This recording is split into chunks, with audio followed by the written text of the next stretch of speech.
Hello, how are you? Good, and yourself? Good. Tom, right? Yeah.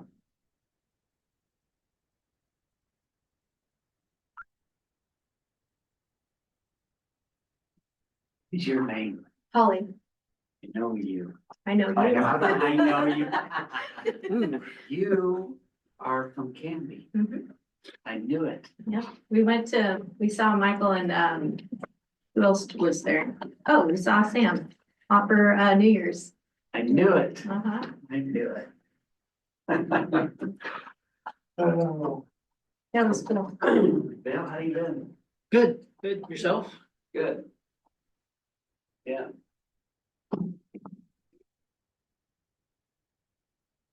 Morning, sir. How's everybody today? Good, and yourself? Good day. Smells leaving.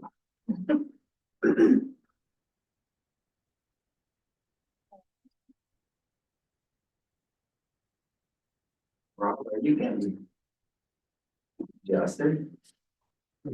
Yes, Maybe. just getting south done, but Yes, please. other than that, How sorry, old are you? 3 years, but I'm way behind where I should be. As some people in the room could attest. Yeah, Um,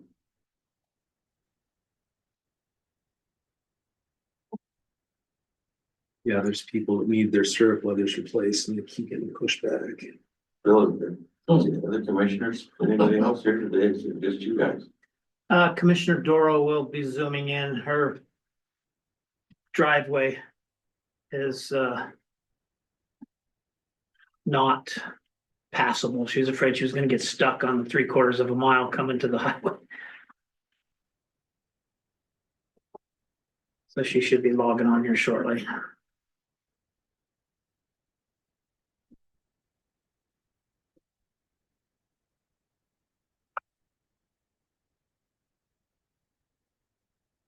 Good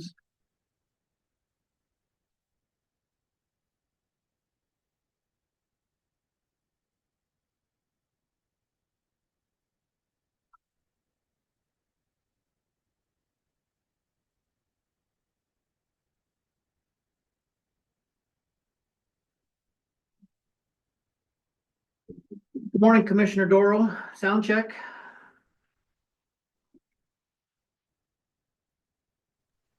Good morning.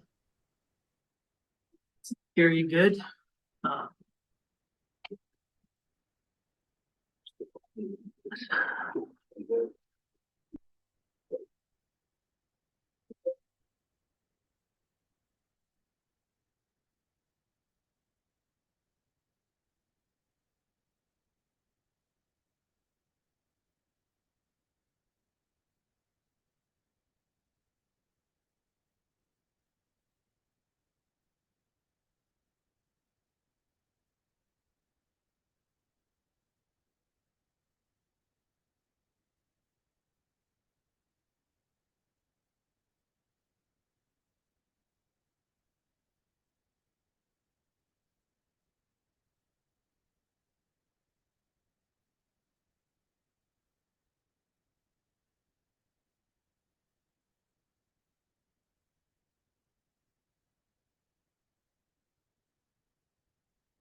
All right, good morning, everybody. It is February 19th, 2025, Wednesday, the 19th at 10 a.m. Harney County Court is now in session. If you will stand and please join me for the pledge, please. I pledge allegiance to the flag of the United States of America and to the republic for which it stands, one nation, under God, indivisible, with liberty and justice for all. Thank you. For the record, we shall acknowledge or whatever, indicate that Commissioner Frank and myself are present. Commissioner Doro is via virtual Zoom due to road conditions. So the very first thing that we have on the agenda is to break out, it says 10:05, but we need to break out from county court into a public hearing for a local contract review board findings for exemption for the jail design build project. So at this time, we will recess Harney County Court and then move into the public hearing for that purpose. What we're doing here is there's kind of two ways of doing public projects, capital projects. One is the straight RFP process wherein you put out an RFP and you get proposals back. Those processes are, you end up with a bid that comes back that says this is how much we can do this project for. In the design build process, we've identified that we have $8 million, $9 million in the exemption.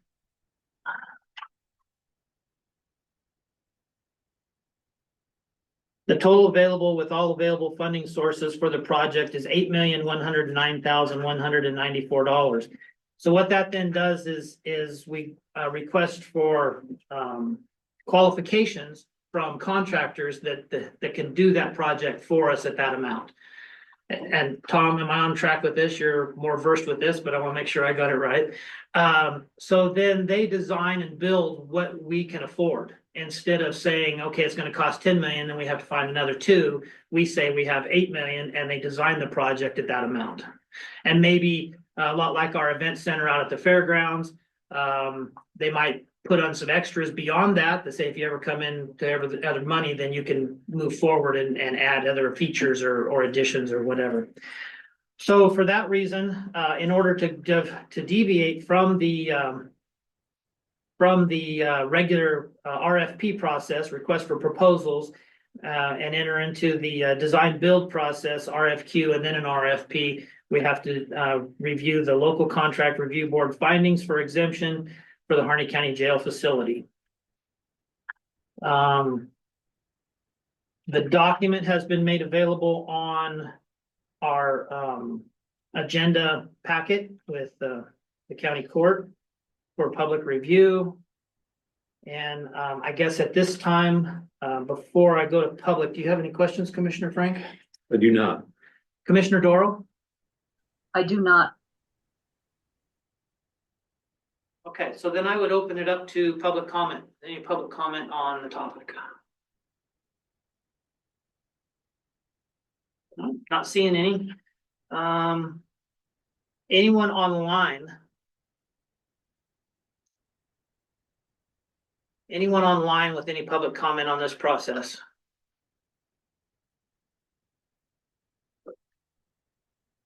And not seeing anybody speak up. Kristen, are you with Mr. Smith? No, he was not available to join. Okay. Did he have anything that you wanted for Mr. Greg Smith is our economic development contractor, and he's been involved in this process and was going to attend, but obviously he's busy with legislative matters or other matters today. So did he give you any guidance or anything he wanted you to mention? No, he reviewed your final draft and all was good. So just hoping to move forward after it's approved. Okay. Well, not hearing any public comment, no comment online or in the room.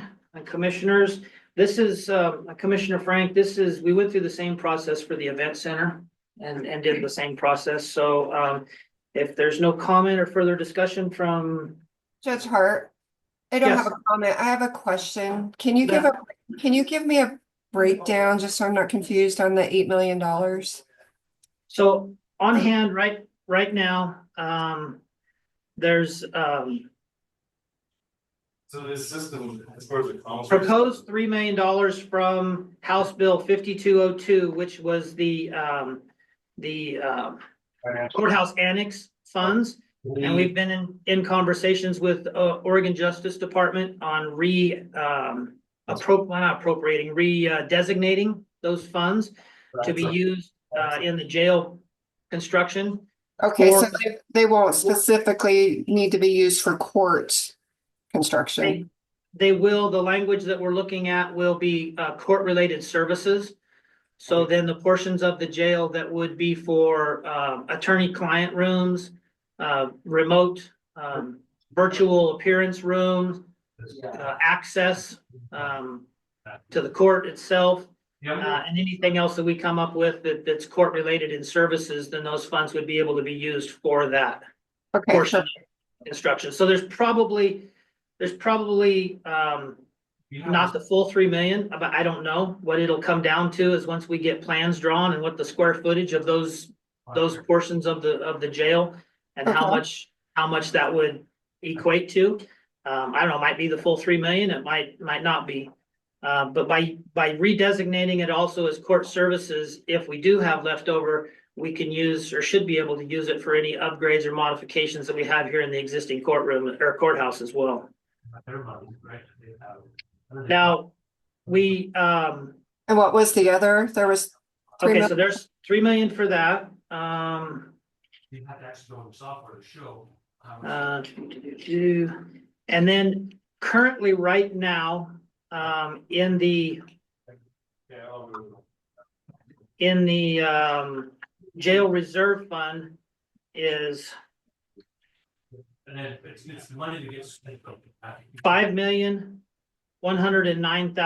$5,109,094, and that's comprised of the payment in lieu of taxes, the special one-time payment from the federal government for tax allocation from Local Assistance and Tribal Consistency Fund Act.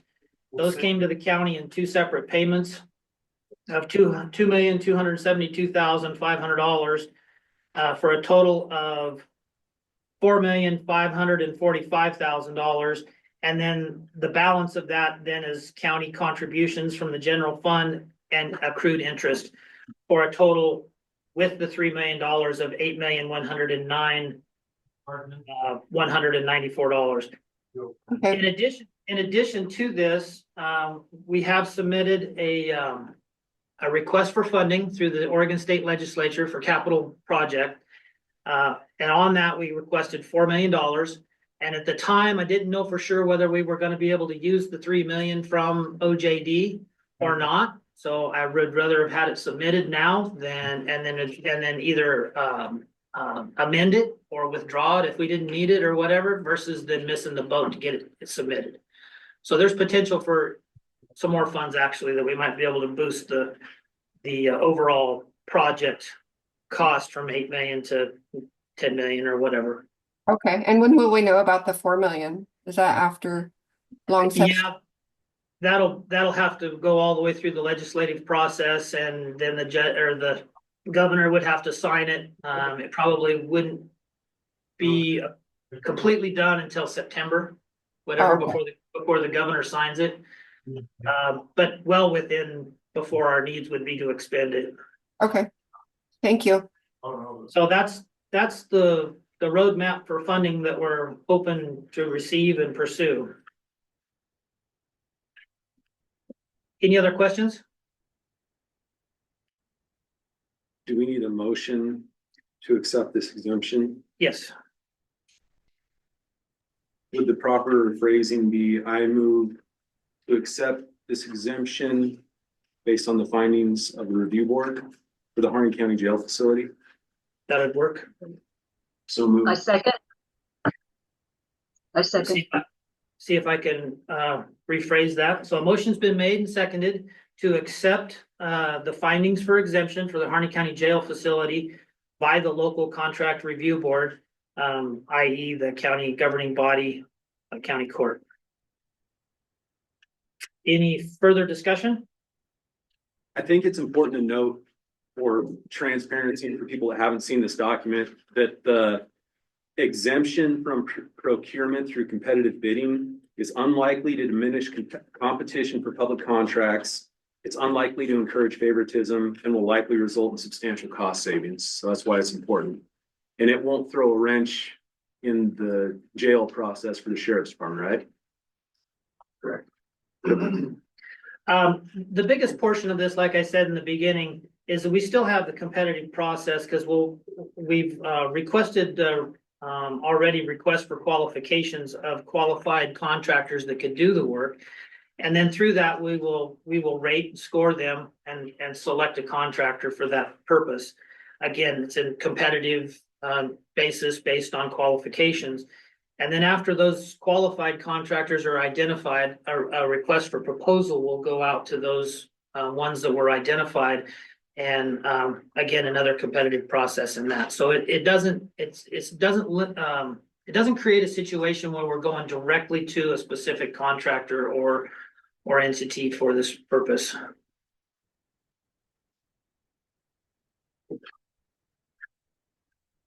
Any further discussion? Not hearing any. All in favor signify by saying aye. Aye. Aye. Aye.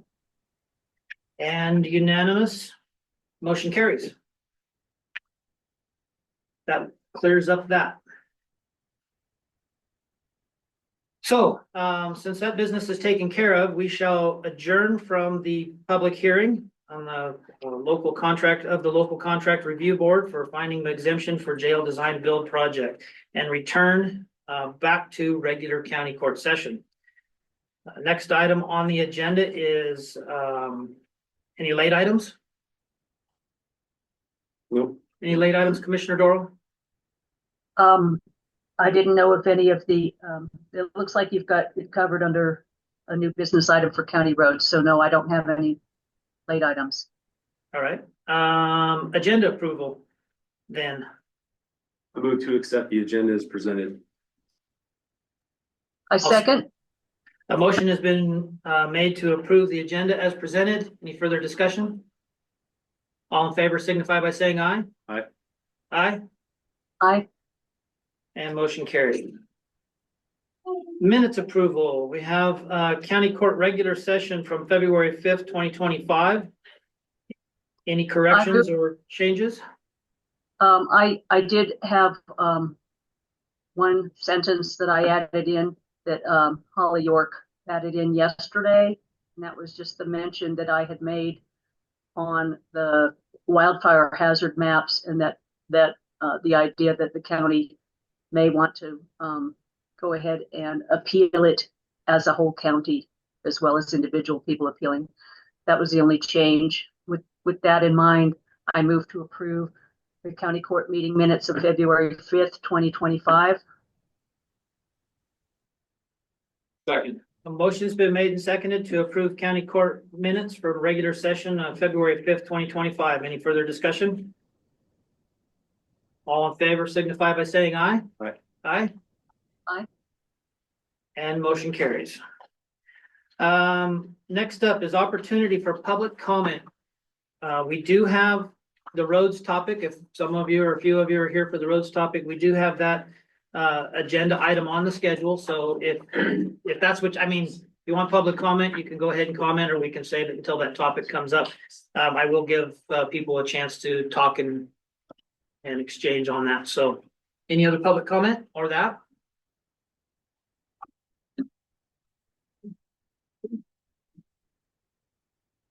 Just a second, I lost my screen.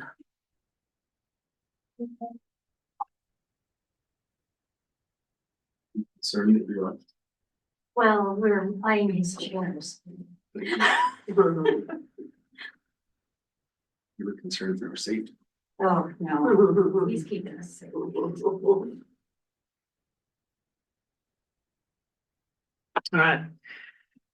Again, one more call for public comment. Not seeing any online or in the room, we will move on. No old business, new business. First up on new business is presentation from Denise Rose and the High Desert Partnership. Wow. And I brought Brenda Smith with me as well, our executive director, to. And do you want to, I can share your PowerPoint?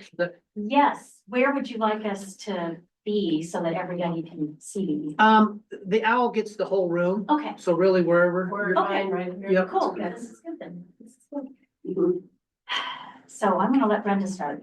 Yeah, thank you guys for the opportunity to talk to you about High Desert Partnership. Haven't been here for a while. But we do appreciate the county commissioners and the work that you all do in a number of our collaboratives. High Desert Partnership anniversary was last week, so we are celebrating our 18th anniversary. And really, over the past 20 years, Harney County has gained a national reputation for collaboration, as an epicenter for collaboration. We were formed as a nonprofit with a vision to bring people together, to find common ground on some of our communities' most complex, difficult, and divisive issues and challenges. This is with a diverse group of stakeholders to advance initiatives around restoring wetlands, around groundwater, fire management, and economic development and youth opportunities. Next slide, please. Our purpose is simple. We are working together to find common ground. Before an issue comes to a head, we really believe in working with people. Start talking with people in relationship building, doing things right rather than right now. It does require patience, because collaboration does require strong relationships, which take time to build. We do believe in recognizing the values of others and respectfully listening and considering different points of view. We may not always come to agreement, but understanding where each other is coming from is key in addressing the issues we face. Next slide. Before we move on from this one, I have to point out that it would appear that Commissioner Doro has been involved in the High Desert Partnership for some time. Yep. A picture of her in that Yep. upper left corner. Yep.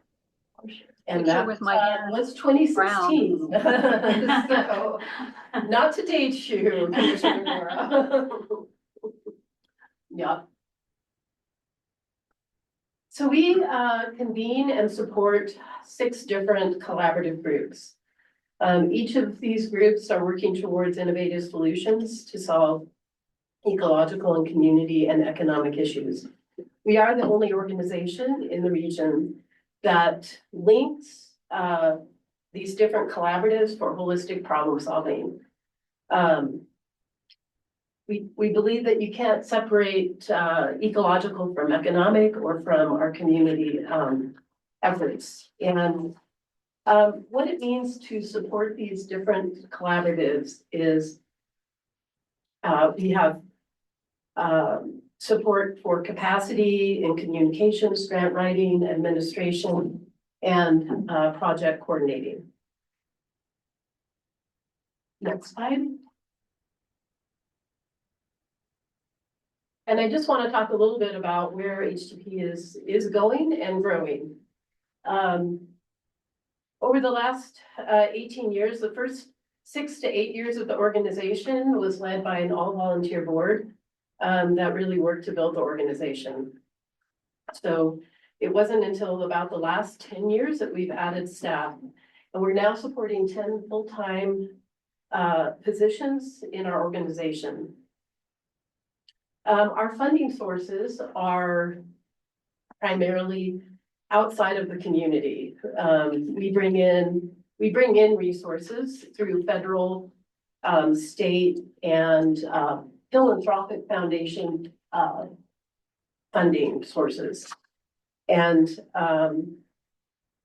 in this year of 2025, High Desert Partnership will be bringing in over $10 million in project funding to support Harney County projects that include juniper thinning, invasive annual grass treatments, infrastructure improvements for surface water delivery in our wet meadows, and more. In addition, we are looking to expand our physical space. We just purchased our office building in Hines, and hoping to take this work to a next level and essentially build a regional collaborative center to be able to assist groups throughout the region in collaboration. And so that's sort of the big picture view. I know that you all really want to hear about our youth work, and but I wanted to give you all a little bit of an overview that we are more than just about our youth collaborative. We have a pretty broad range of work that we're doing. So yeah. Is the 10 million that's coming in, is that gonna be just in this year, or is that gonna be spread over 2 or 3 years, several years? That's this year, Just this year alone? with the caveat that the federal funding and freezing and all of that moves forward. So, Good, thank you. yeah. That was my question. Okay. How the federal freeze might affect you guys. It will impact us if it doesn't open up again, for sure. We currently do have some funds that were pledged to us that actually agreements are signed, and we're not able to access those funds right now, so. What agencies or what entities were those funds coming from? So it's the Bureau of Land Management and the Natural Resource Conservation Service. Department of the Interior then? USDA, NRCS is USDA, so Department of Interior and USDA. Okay. Yes. Since we're talking about this anyway right now, have you guys had any conversations in the last couple of weeks about how HTP might be able to play a role in retaining some of the talent that's been let go, like top 10 in the nation, fire scientists? Kind of deal? Or is there too much uncertainty because of the federal funding that you guys might receive? Well, I mean, we do have. Well, yes, we would have to have some source to, you know, get those positions funded. We have been able to do that on a limited scale. If the federal agency is able to put together an agreement with us for us to do hiring to add capacity to their agencies. We haven't, but these are pretty much seasonal positions. We never like talked about, you know, long-term employees that are GS 15s or 16s or whatever, so. No, but I think we're always having an open mind to that. Because we recognize, you know, the top fire scientist has families, they have houses, they're Other jobs. other jobs in the family that are all impacting Harney counties. I feel like it's just a little bit too early to have any like formative conversations around that, but we certainly be keeping an open mind to that.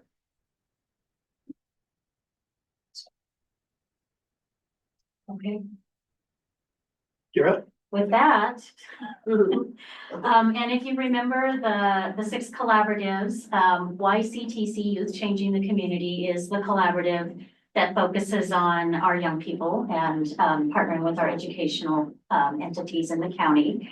Back in 2016, our board had been doing quite a bit of work in the natural resources area. They started meeting and talking about where the gaps were. We wanted to be a full complement to the entire community, and determined business and youth were two of the areas that they weren't working in yet.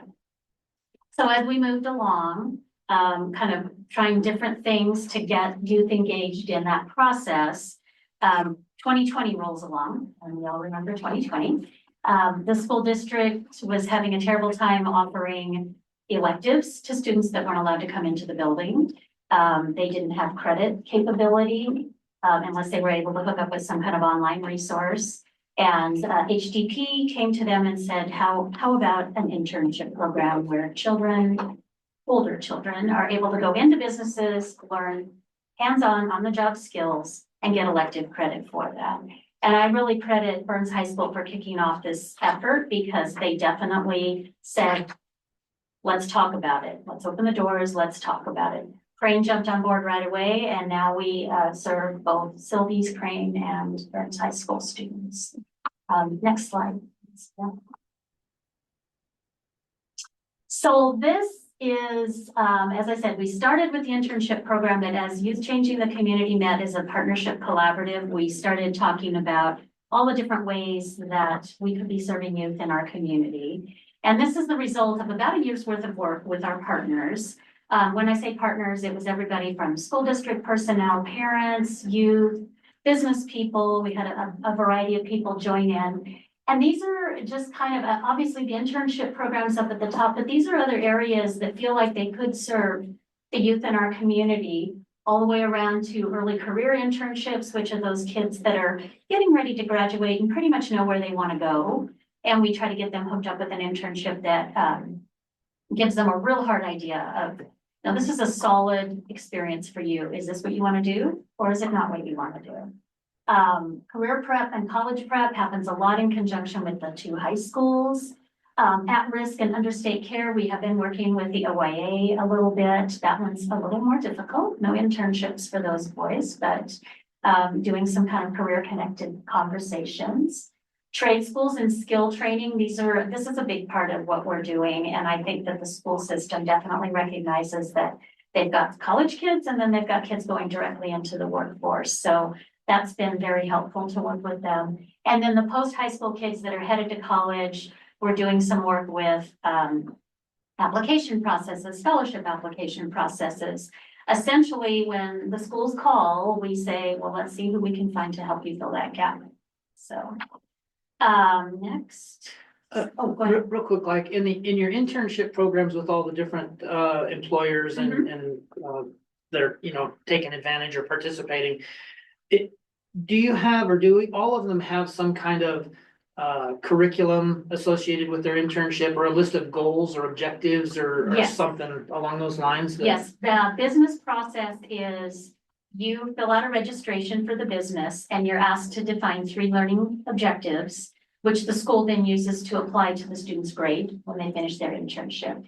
And there's intermediate check-ins, but at the end, definitely the business evaluates that student's ability to achieve those 3 goals. So there's some tie-in between curriculum Correct. and whatnot, so that, Yeah. okay. Yeah, it's kind of a generous term to call it curriculum, but Yeah.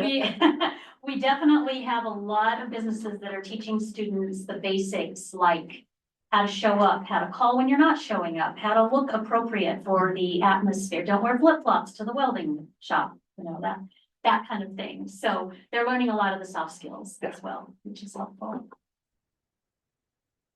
This is a snapshot of our current internship program. We divided out by industry. So as I feel is very appropriate for our area, a lot of our internships are in ag and natural resources. That's not just our agencies. As I mentioned, we have kids in a couple of the different welding businesses in town. We've got students who are working in automotive. We've got a few construction students. We have a lot of students up at the hospital, and they have been a very generous partner. I think this semester they have 9 students up there. So in a variety, I want to be a CNA, I want to be a surgeon. So runs the whole gamut of what the students want to do. These are our numbers right now. We currently run 44 interns. 4 of those are from Crane. 1 is from Sylvie's. The rest are from Burns High School. We have liaisons in 2 of the schools. Roxanne Bailey is the Burns High School liaison. So she keeps in touch with the kids, assigns the grades, talks to them if there's an issue. Katie Joyce is our liaison at Crane.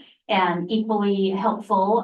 Crane allows only their seniors to be involved in the program, and they do a lot more robust hands-on work with their students. So I think that's part of the difference in the members, other than the obvious, of course. Any questions about who these businesses are? This is part of our businesses. We have about 78 businesses registered. So not everybody gets an intern placed each semester, because we do let the students choose who they want to go to. And then there's an interview process. And if they do well in the interview, then they get to try the internship. And it doesn't 100% work out. We have, every once in a while, we have to find a secondary placement for a student, so. So, this slide, is this representative of just this year's? Yes, Okay, Yeah. so you current 44 students this year, 24 businesses that are, yeah, except for the 198, which is in the whole since 2020, and it would have been the winter of 2020-21 that we had our first 5 students. We started with 5 students. that's great. Yeah. And I do want to put a plug in for our business community. I rarely, if ever, have a business that says, oh no, I won't take an intern. The 2 that have turned us down are both in the same industry, and it's a very private, personal service. And so we get it. Estheticians seem to be not able to have kids watching and shadowing, which those of you that are aware of that, that kind of service, you kind of understand it a little bit. So, but everybody else, more than willing to do it as long as they have the information they need to give the kid a good experience. So this also helps us track balance in what we're offering to students. And you can see, again, mostly they're balanced. Ag and natural resources, I'm kind of proud of that we offer kids so many opportunities here to be in those fields. But often a student will come to us and say, hey, I've always wanted to be this. And we'll brainstorm who does this in our community, and then we'll go out and talk to the business. And most of the time they're very, very receptive to that. It feels like it's almost interesting and an honor to some businesses when you say, hey, student X is really interested in coming and shadowing, and they're sometimes a little modest, well, why would they want to see what I do? It's interesting to them. They may want to follow in your footsteps. So, okay. We do an evaluation of businesses at the end of each term regarding the student's performance. This is a word cloud of the students' evaluation that they do at the end of the semester. And if you're not familiar with word clouds, the largest words are the words that are repeated the most often in students' responses. So we filtered out and the and I and if, all those little common words. These are what students get from their internship. This is post then, a post This survey? is at the end of their, at the end. And this is all of them. We went back to the evaluations we did back in 2021. So this is very validating for the program. The fact that they learned skills, work, how comes up multiple times, and then all those smaller words that kids use. The teeny tiny ones, probably one response. It's a little hard to read some of those. And some of them were very specific. I learned how to change a flat tire. Guess where that's working? Meteorology? Yeah, our airport internship. So the SITS has offered an airport internship, and he learned quite a bit about, it's interesting to have kids come back and go, I thought I was just going to do this, but I did all these other things as well, because they don't just have a surface knowledge of the industry. So, yeah. Any others that spark a question from you guys? I have a question. Yes. How many kids are in OYA that are Harney County kids? I do not know. I don't have that knowledge. So I don't work directly with that population. We work with the teachers in that population. Second question, how many kids are not allowed to participate because they have alcohol problems? We have not disallowed any student from the program in our high schools. That is a piece that the high school takes on, but to my knowledge, they have not disallowed any students or substance abuse of any kind. Yeah. All right, next slide, please. So here's one of our activities, and last fall we had a youth summit. We invited a lot of funders, we invited mentors, we invited local businesses. And we had conversation groups around these 3 topics: build, design, grow, assist, nurture, support, problem solve, explore, and create. As we started talking about how kids identify, especially our teens at this point in life, how they identify what their future looks like, we found it was really difficult for a lot of them to go, well, I want to be a nurse, or I want to be a truck driver, or I want to be a construction worker. They're like, I don't know. I just want to be outside a lot, or I kind of want to help people, or I don't want to be around people at all. I want to be in an office in the back somewhere. So we kind of generated these with some of our partners. We had some great partners who work a lot with youth and identifying futures. Using those words, these were the conversation groups we had, and these 2 cards in the middle, you probably recognize Colby, but the other guy is Maurizio Valerio from the Ford Family Foundation. Very high energy, very engaged with youth. He just had a ball.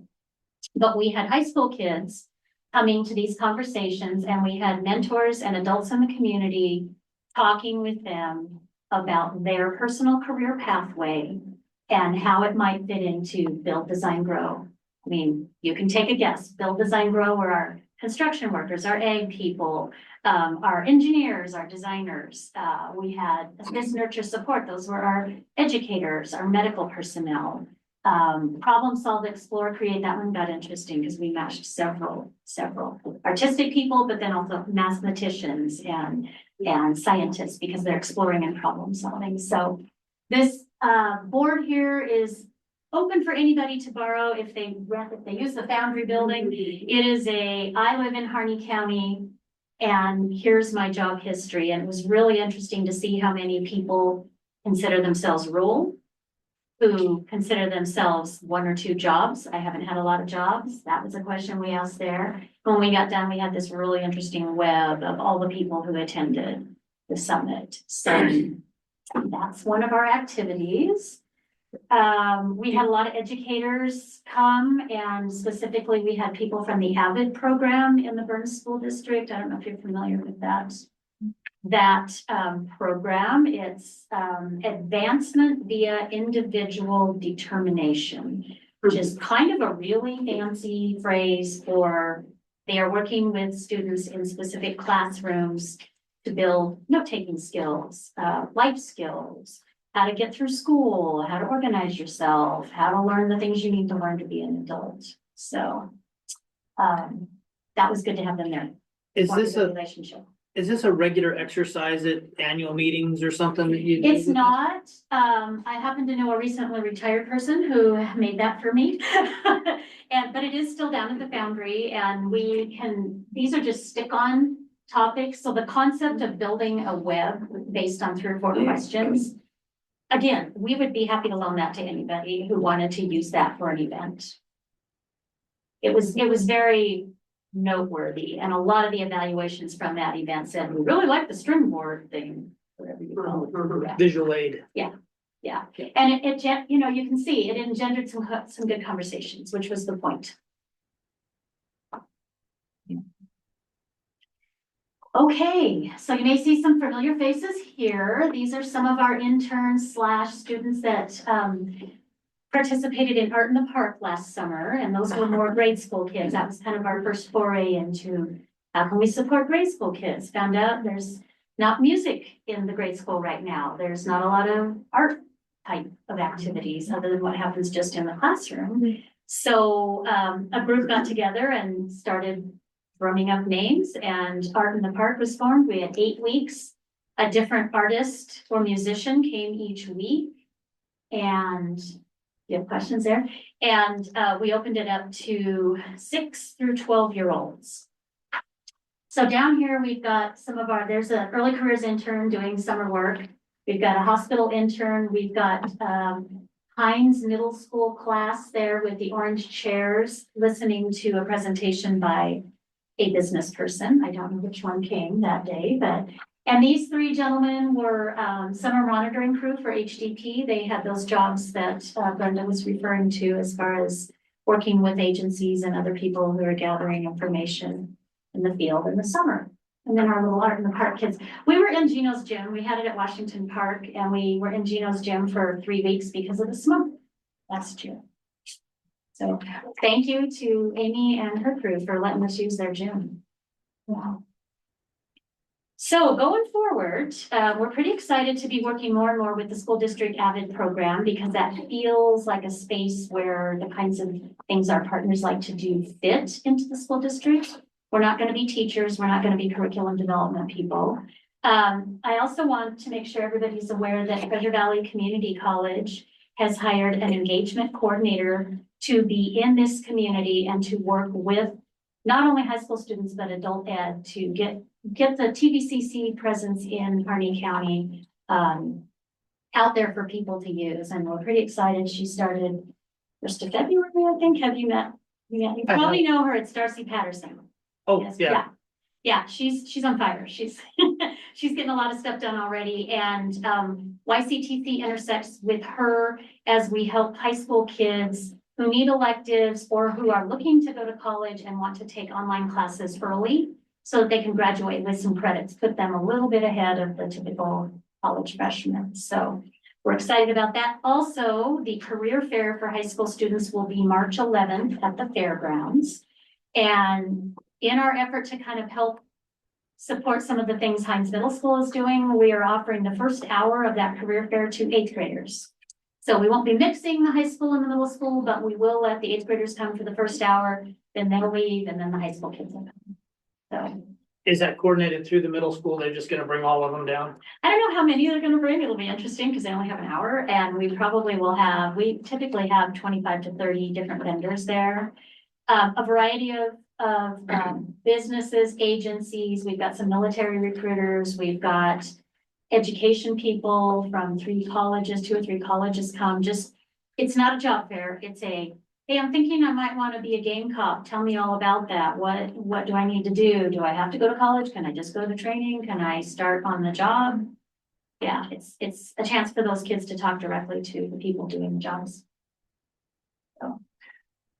And I have one more kind of co-related, excuse me, question.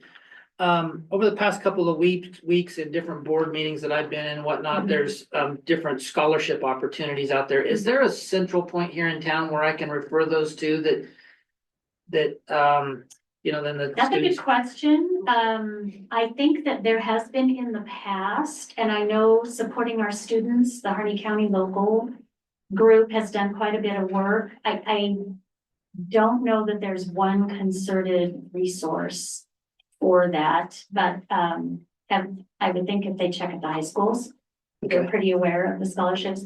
And then the support our students is like Debbie Arns and Carolyn Bauer and yeah. Any other questions? Well, thank you very much. You're all very polite listeners. You must have learned well in school. Thank you. Thank you very much. Thank you for the opportunity. Yeah.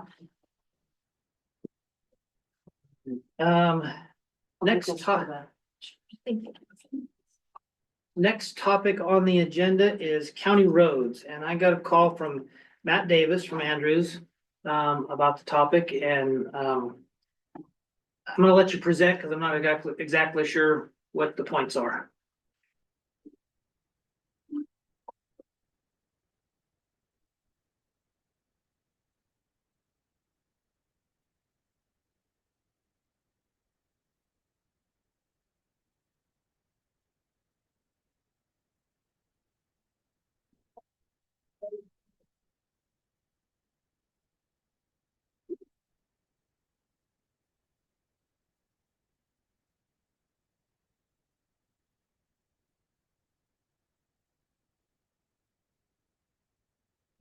Well, yes, please.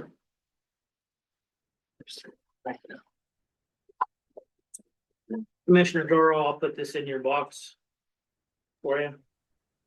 Thank you. Actually, let's not put it. Yeah.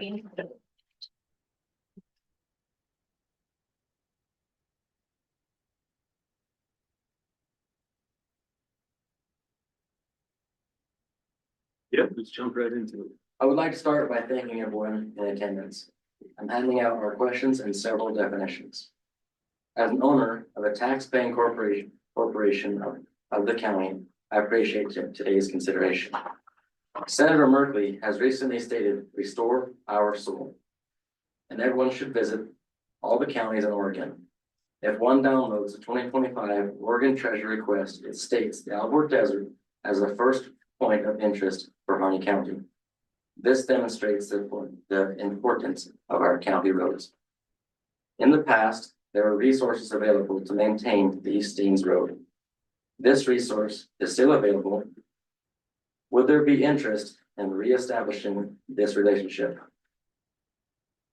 Does this county have a design standard manual on gravel roads set in place by the county or ODOT, stamped by a PE engineer? If so, would the county be interested in a mutual aid agreement based on that design standard?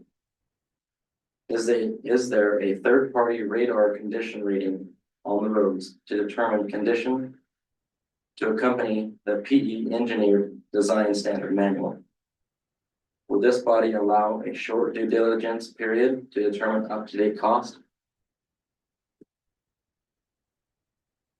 Does Burns and Harney County have a Chamber of Commerce? Would there be interest in establishing an economic development area to further fund activities and infrastructure to this area? That being said, there are agricultural practices performed on our county roads daily. Eventually, a piece of heavy equipment will damage the road. As a citizen of Harney County, am I merely to report? Or as a citizen, can I assist the county by repairing the incident? Actions as this would make safe travel for the community and the tourists our county coffers rely upon. Excuse me. I have an example for you for your consideration. Earlier this fall, the county road between our stackyard and where we traveled to feed our livestock was in a poor state of repair. In a state that was damaging private equipment, school district vehicles, and made travel unsafe for guests to our community. Or our county, excuse me. Conditions were perfect for repair, and I maintained a portion of the road in front of headquarters. In doing this, we were threatened with litigation by a county employee. Consequences of liability were posed to me as an unprofessional manner. Was this employee acting irrationally, or was this person empowered by a higher authority in the county to make such statements, and why? May I pose a question of who bears the county's consequences of liability if our roads are not properly maintained? What is your maintenance plan? Is there a maintenance plan? Is it a 10-year, a 5-year? And can this plan be made public record? On the next page, I will explain to you the definitions. Design Standards Manual. A manual developed with major emphasis on the maintenance of gravel roads, including some basic design elements. Example, Federal Highway Administration, Gravel Roads Construction and Maintenance Guide. The website is there posted below to be looked at. Another example is the US EPA's Gravel Public Maintenance and Design Manual. A PE engineer plans, designs and maintenance roads, or maintains roads, highways and streets, ensure roads meet technical, safety, environmental, and social requirements. They must possess a master's in civil engineering with multiple years of experience in road engineering. Radar condition rating assesses overall condition of a road for future maintenance and rehabilitation. Three main factors being measured our roadway crown, drainage, and adequacy of gravel layer. These factors determine traffic, distress, and adequacy of maintenance activities. There's also a website posted below that you can look at for that, PDN for that radar condition as well. The mutual aid agreement establishes a legal basis for sharing resources, strengthen emergency response capabilities to provide services across boundaries, and to support emergency response plans.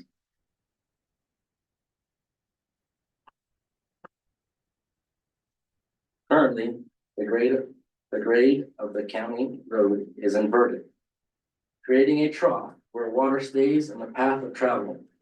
What are county protocols on grade for a properly contoured road?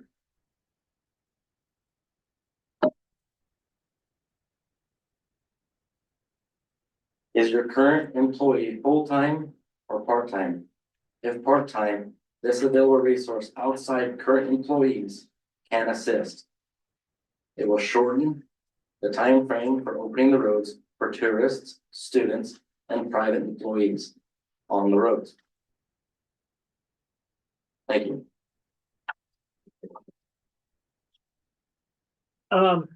So with that, I guess what is our objective here? Ask them. Within those questions, just specifically, excuse me. I think that, let me sum it up. Right now, from a citizen's point of view, our roads are a disaster, a complete disaster. We have some major arteries like the East Steens Road, the Crane Banana Road, which is Warm Springs access, and the Sod House Road. From a public point of view, perspective is a very strange word, right? And everyone has their own perspective and their ability to see what that perspective is. And that's what's beautiful about us as being human beings, being able to have the freedom of choice, and it creates perspective. And from a user and just a general citizen, our roads are a disaster. And I think that this is where this is coming from. And I'm familiar with both roads because I own ranches on both. I own a ranch on the Crane Banana Road, and I own a ranch on the East Steens Road. For the record, your name, sir? Tom Dolan. Thank you. They're a disaster. So I believe that there are a few points that the Davises are making from the East Steens Road. And I'll make the same points from the Crane Banana Road. This storm being kind of a concentrated, bringing stuff to the head, right? And we don't know what the resources are, and we don't know what's available. We don't know whose budget is or any of that, right? We don't know what those are. And so I think one of the questions is, who is in charge of our roads? Who's in charge? Is it this board or is there somewhere else? I think that's one of the questions, like who is ultimately in charge of that activity, right? And then one of the other questions is, if I think that from a user standpoint, that I think that everyone would like to be involved in a work session, maybe, because I know personally the 10 households that live on the Crane Banana Road, the Riverside Road. There's 10 households that live on that road. Plus the extracurricular activity that uses it, right, in the summertime for whatever reasoning, the Warm Springs, hunting, fishing, all of the other extracurricular activities, right?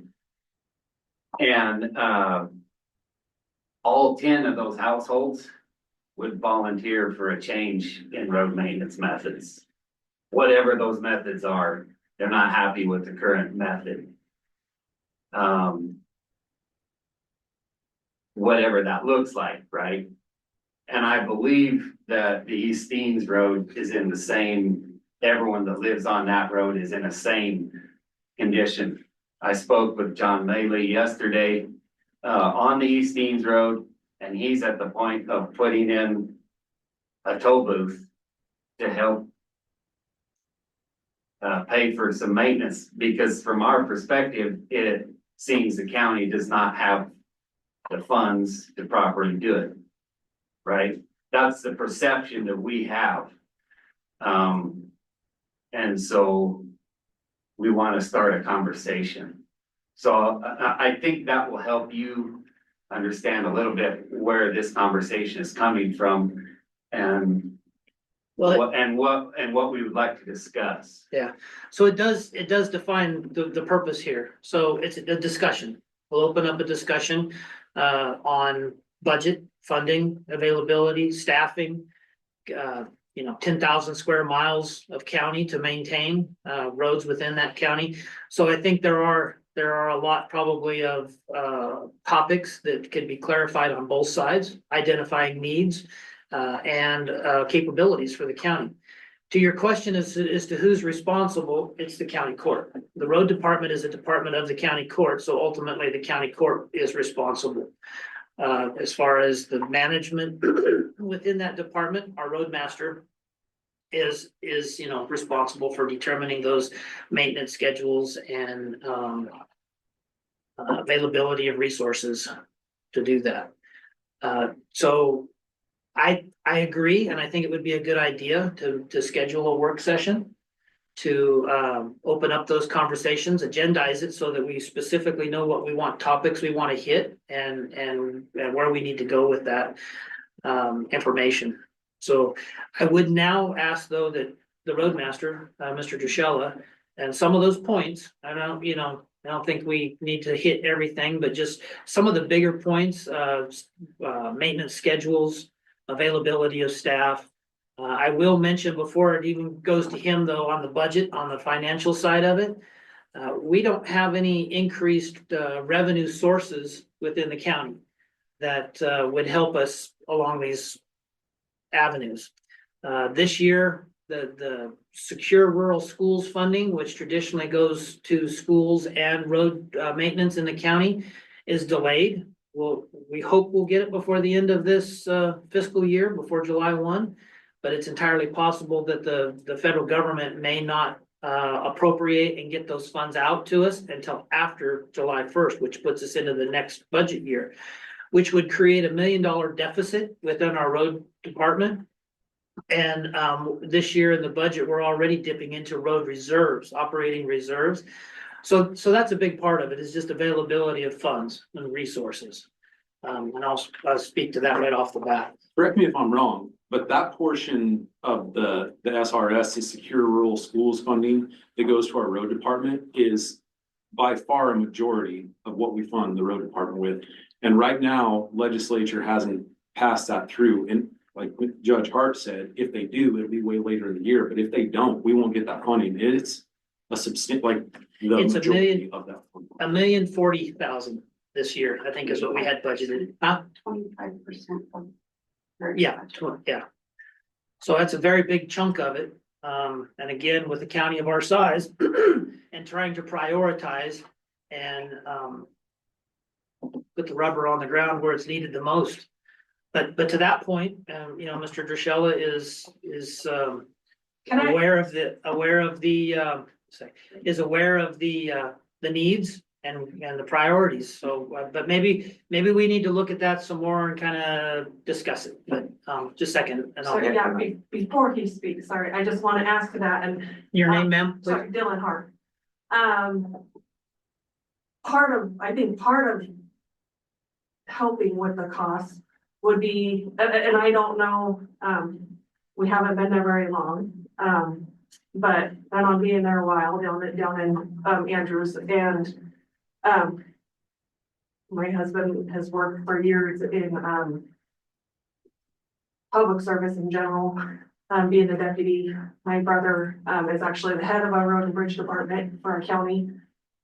And so I have a little bit of knowledge and a little bit of experience. I've lived rural my entire life. So just bringing to light, maybe since funds seem to be so tight, possibly the actual maintaining of the road. I would just like to bring the light being done a little bit differently or better. And I don't know the guy that does it. I don't know if you have two guys. I don't know. But there's berms left alongside the roadway where when water comes down, it hits that berm and actually washes out the road underneath. Again, the rocks in my email that I talked about are like fist sized. And I'm very well aware of actually bringing up the side of the berm and using the gravel that you have on the road so that you're not putting funds out to actually add more gravel. But that does pull up base rock. And I know really good operators are able to actually remove that large rock from the top. But it's, you know, things like that, cutting out the actual washboards that are there and not just kind of skating over it. And if you go deeper and do it, there's just ways to actually do it where it's done correctly so that you don't have to do it as often and it can actually be taken care of better. So I just, when we look into future discussion, just the actual standards and how to actually properly maintain those roads would probably help with the funds that we do have. So. For the record, no relationship part to Lauren here.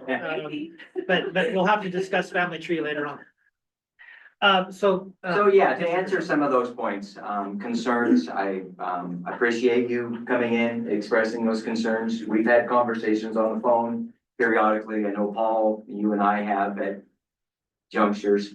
But we do have a maintenance schedule, you know, but that is, you know, it's directly, you know, as far as Mother Nature, you know, availability at that time. The roads at this point in time in Harney County, they're in bad shape. They really are. We've had a terrible winter as far as roads go. A lot of moisture at the very beginning. And then it snowed and then we ended up with freezes and we've got potholes everywhere.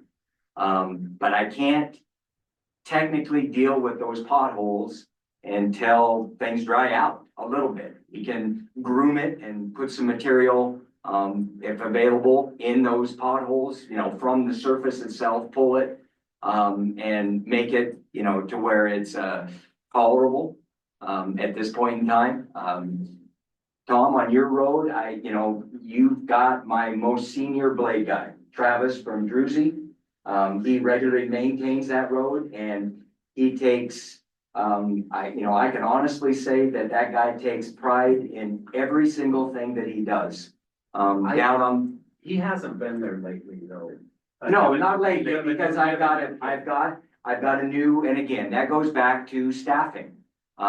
You know, Travis is my oldest guy. He came on basically the same year I did.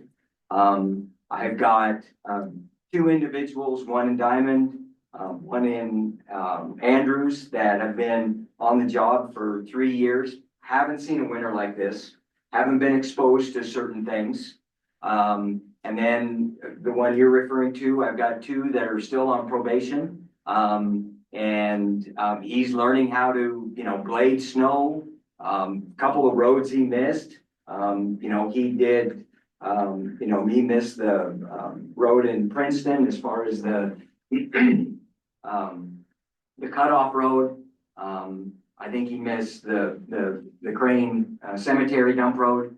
And we, you know, established that he needs to hit those today, you know, on his way out towards Princeton. You know, need to take a look at the city streets, make sure we're good there, because those are roads that get hit after the fact.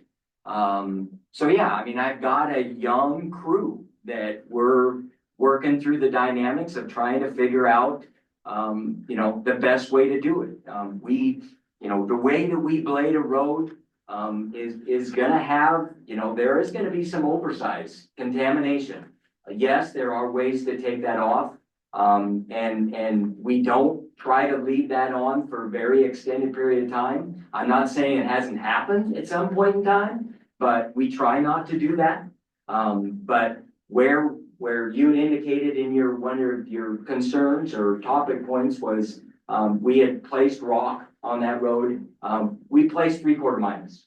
So the rock that we added to that road was a known spot to give us troubles as far as binder. So we put 3/4 minus on that road. It was a state spec. We made it, but when he did that, you know, I'm sure that before he did that, he pulled from the shoulders to try to get the crown in the road and then applied the 3/4. So, I drove the Eastines on Monday and it's rough. I did Rock Creek, it's rough.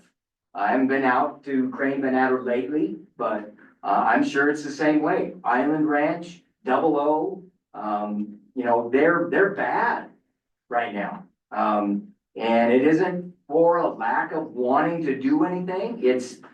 Part of it's Mother Nature. And as soon as that, you know, gets to a point where we can, maintain or repair or do any kind of, you know, salvage to them, we'll be on it. It's not like we're turning our back to, you know, the citizens of Harney County.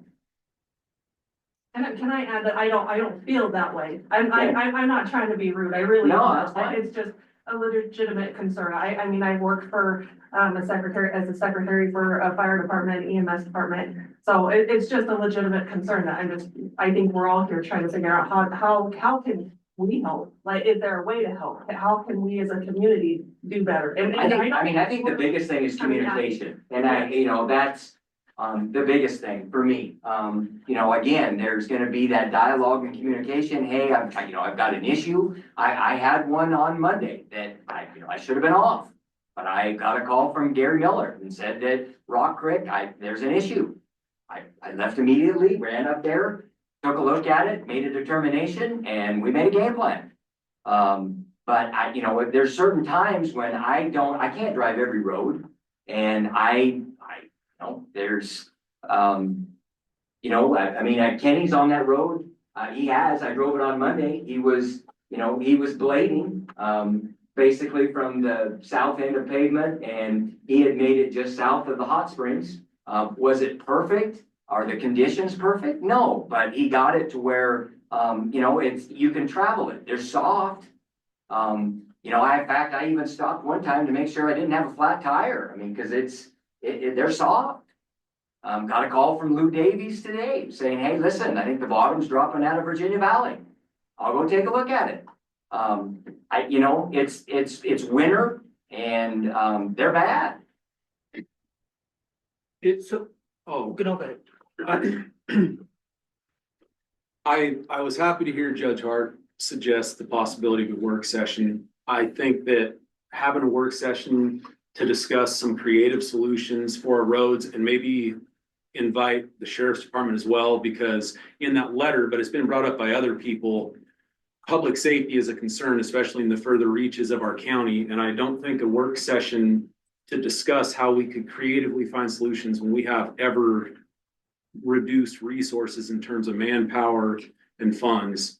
I think we could probably come up with something creative so that we could better service our county. So I'd be in favor of a work session. That was agreed with. Judge, I would like to make that recommendation. I would like to ask for that. And then, Eric, we're nothing personal. I hope that you know that. I think that, we would like maybe to see if there's a way that we could have some mutual agreements. Like we have mutual agreements with the BLM where we do their work for them frequently. Which they can't do because they don't have the money. But we as a property user, as a land user, need it done. They can't do it, so we have a mutual agreement, a contractor agreement with them. And we do that frequently. And a lot of times we have those agreements standing in place so that we can fix the BLM roads that we use, so we can fix them, so that we can work on them and we can do things like that. Maybe there's some things that we could discuss in a work session or whatever, and I don't know if this is a place that we could maybe have some agreements where we all have resources that are available that we might be able to help or do some things that might take a load off of you guys and maybe put some of the responsibility back on us, right? And make us feel like it's a team effort. Maybe, I don't know, those are just some ideas. I'm all ears. We tried, a year or so ago of actually, at that time, because I was short on staffing, with the Davises and them helping. It seemed like the billing kind of got out of hand. Hours wise, I felt like that the county wasn't getting a full turn of what we were paying for. A lot of times we were stopping and instructing how we maintenance blade. So, I mean, again, I'm not poking a finger in your eye or anything. I'm just saying that it just seemed like we were spending more time trying to address how we maintain or maintenance a road. And I guess that would be my only concern. And again, I would love to sit down in a room and say, hey, listen, this is what I've got.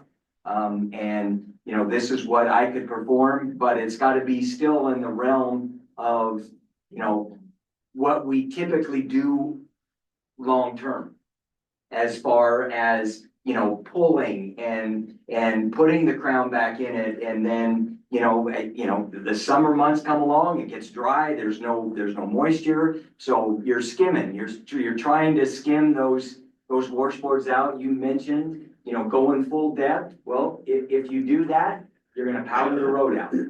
If you go full depth on a washboard, you'll be down to native material. Go ahead, Paul. Sir. Before we get into this discussion, I don't know the rules and regulations of this. We just brought up, we today was listening. We just brought a problem to you. We have some questions. I don't know if this discussion, if you want to keep going with this one, this needs to happen.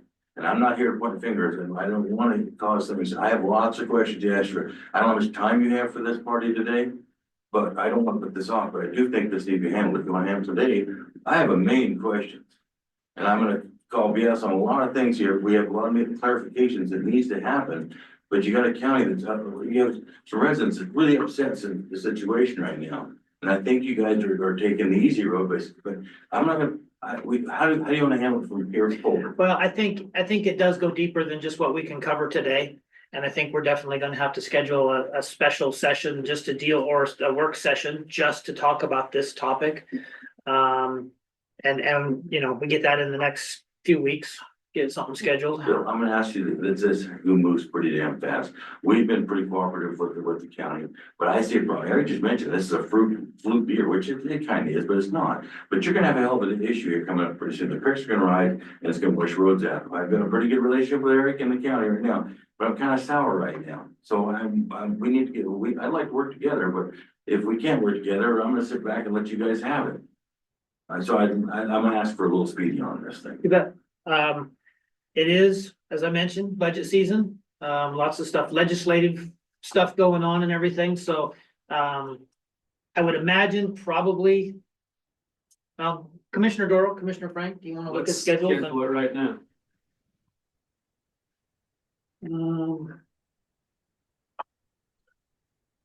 I know there's lots of people, excuse me, my name's Paul Davis for the crowd here, for the floor. But there's a lot of people here that's wanting to ask questions. My wife's asking, my kids are asking, and I got main questions, but we don't want to open up this and take up your valuable time. But we have a lot of concerns and We do have a heavy agenda day, and I'd rather have a meeting devoted specifically for this topic. Well, next week, I mean, if we're gonna jump right on this, next week I'm available on the 25th. And I'm out on the 26th, 7th and 8th. What about the 24th? Bix on the 25th. Monday or Tuesday. I am available on the 24th. We have a special session scheduled for 5 PM that evening. If we wanted to do it in the afternoon before that. I could do it in the afternoon. I do intend to attend Ruthie Miller's funeral, which is at 11. So in the afternoon would be good. I would say afternoon, depending on, I mean, I think the weather's supposed to clear a little bit, but that way afternoon travel might be a little better for everybody. 2 o'clock on the 24th. Yep, can do that. Okay, 2 o'clock on the 24th. Let's set it for 2 hours. Is that okay? I would ask in preparation to that, if everyone present, but if you have questions or you have facts that need to be clarified, if you would send them and we can kind of disseminate them to the group so that people can kind of have their thoughts. You know, if there's a bunch of questions and the road master can answer them so that everyone can see that before we go into the meeting, it'll expedite it. And I'm not sure how thoroughly we could reach out, but if there are other roads like Rock Creek or other roads, other users that also have a vested interest in them, I would tell them to come to it, and we'll publicly notice it as well. But I would say if you have questions or concerns or comments, the earlier you can get those in and get them out, we can get them out to the whole group maybe, or. My email address is on our Facebook page, so if you guys wanted to send your questions, I'd be happy to organize that and get answers for everybody. That works for you. And then Judge Hart, did you want that to be a special session or a work session? Work session. And I'd like to thank all of you who took the time to write up the materials, the letters, the comments that you've already sent us. It shows a lot of thoughtful, some of your questions are in there anyway. Appreciate the links, appreciate all of this. Looking forward to the work session. And should we also invite the sheriff's department, or let's get the roads straightened out first? Let's invite them. I'd rather have them in at the beginning than bring them in later on, so add them to an invite. And I think the record needs to clearly show that it was actually Cody Davis speaking, not Matt Davis, who was called upon. They tried to pull a switcheroo. How do you know? Just guessing. All right, we'll move forward with this then, and, 2 o'clock on Monday. excuse me? 2 o'clock on Monday. Yes, sir. Okay. Yep. Can I ask, will everybody who signed in be notified, or this is the notification? If there's contact information on there, we'll, an email or something, we'll send that out. All right, anything further on this topic then? We thank everybody for your time. You bet. You guys are welcome to stay for the rest of the meeting if you want. Am I on the agenda for anything else? When I'm supposed to be? You're supposed to be? You're supposed to be. Right there. I think that's what they're probably doing. Am I on the agenda for anything else? If not, I would ask you right now if I can. You want to look at it? I don't know. I've not What- seen it. I thought. What was it supposed to be for? The road is Andrews. Oh, that is his item. I am on there? Yes, sir. Okay. I'm Your sorry. item B on the new business. Okay, I'm sorry. Oh. I'll step back in. No, that was the topic we just had that I got called for, from Matt Davis from Andrews. And that was the topic we just had. That's not all the topic. What's that? That was not all of the comments. Okay, so is this a continuation then of, Can real fast, yes. okay, Is this in response to the email that was sent at 10? Is that the letter you're talking about? Andrews Road. was sent at 10? Probably, if you sent it at 10, we didn't see it because we started at 9:30 in here, and Okay. Um,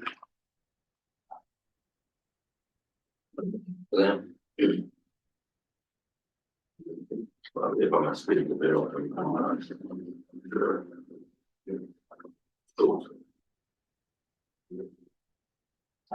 is this the one that came from,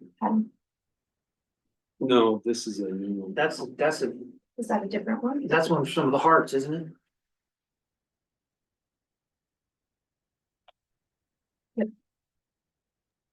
Signed Jacob. Let me check my email in case I was the only one that got it. That was yesterday.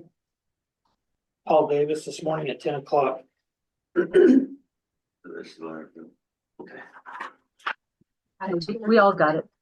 Yeah, got it at 10 o'clock, so. it Oh, was after we I just got started. it pulled up, but thanks.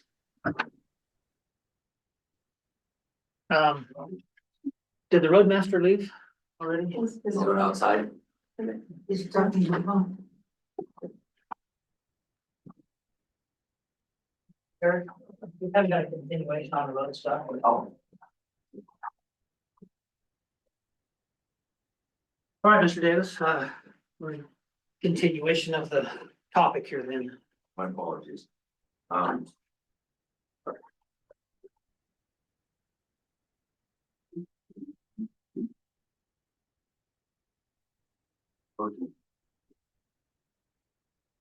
My name's Paul Davis. I'm on the floor now. This is a letter of the commissioners. I'll read it out loud. It's a courtesy letter. Dear County Commissioners, County Road Department, and whomever else this may concern. I'm writing you in regard to the court order C5-07-71, 2007-2052 in the matter of legalization of the East Deans Road over 17 years ago, Harney County Road number 201, and to officially request you to comply with the legalization order and to complete the road the county adopted.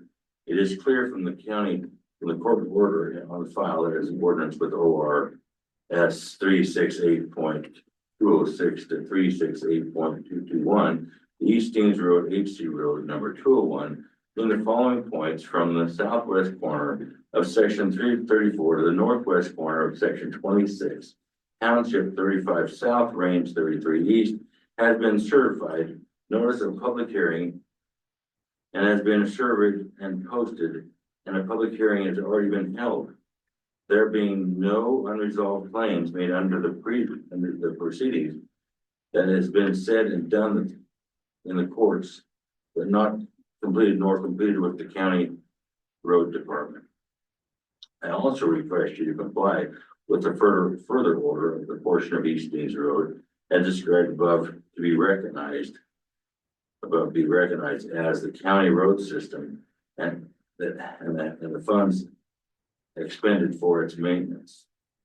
We also request the compliance of further order that portion of East Deans Road that was supposed to be relocated from the county road systems and is to become a legal or a local access road as defined in ORS 368.001. I am writing this letter out of respect. In hopes that the Oregon law will be respected and that you will immediately start the progress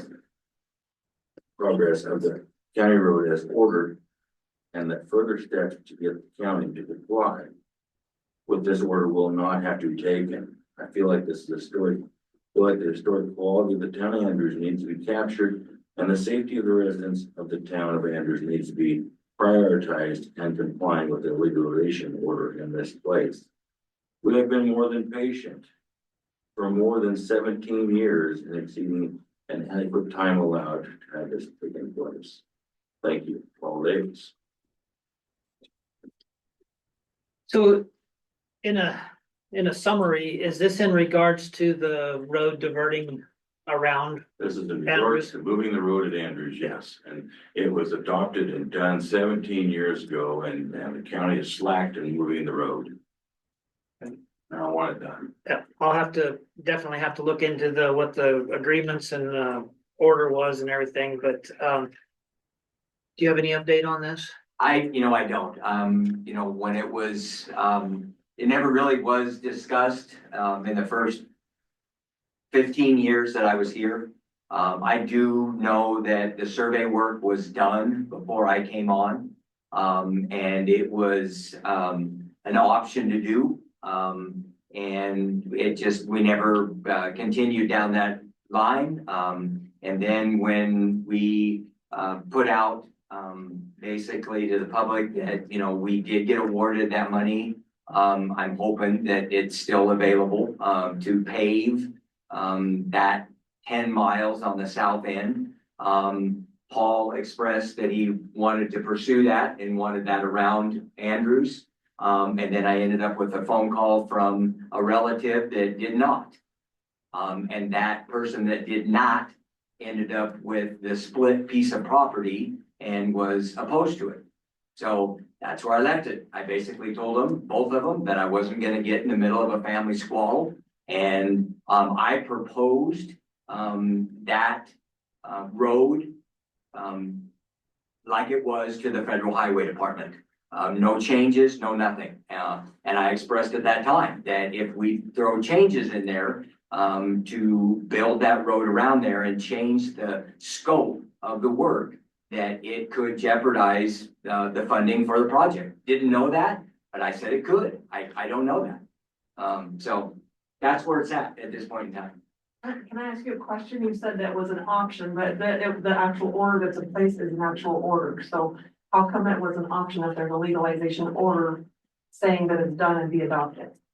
I'd have to look back at the actual order and look at it and see. This court order that you referenced, the court order number, is this a county court?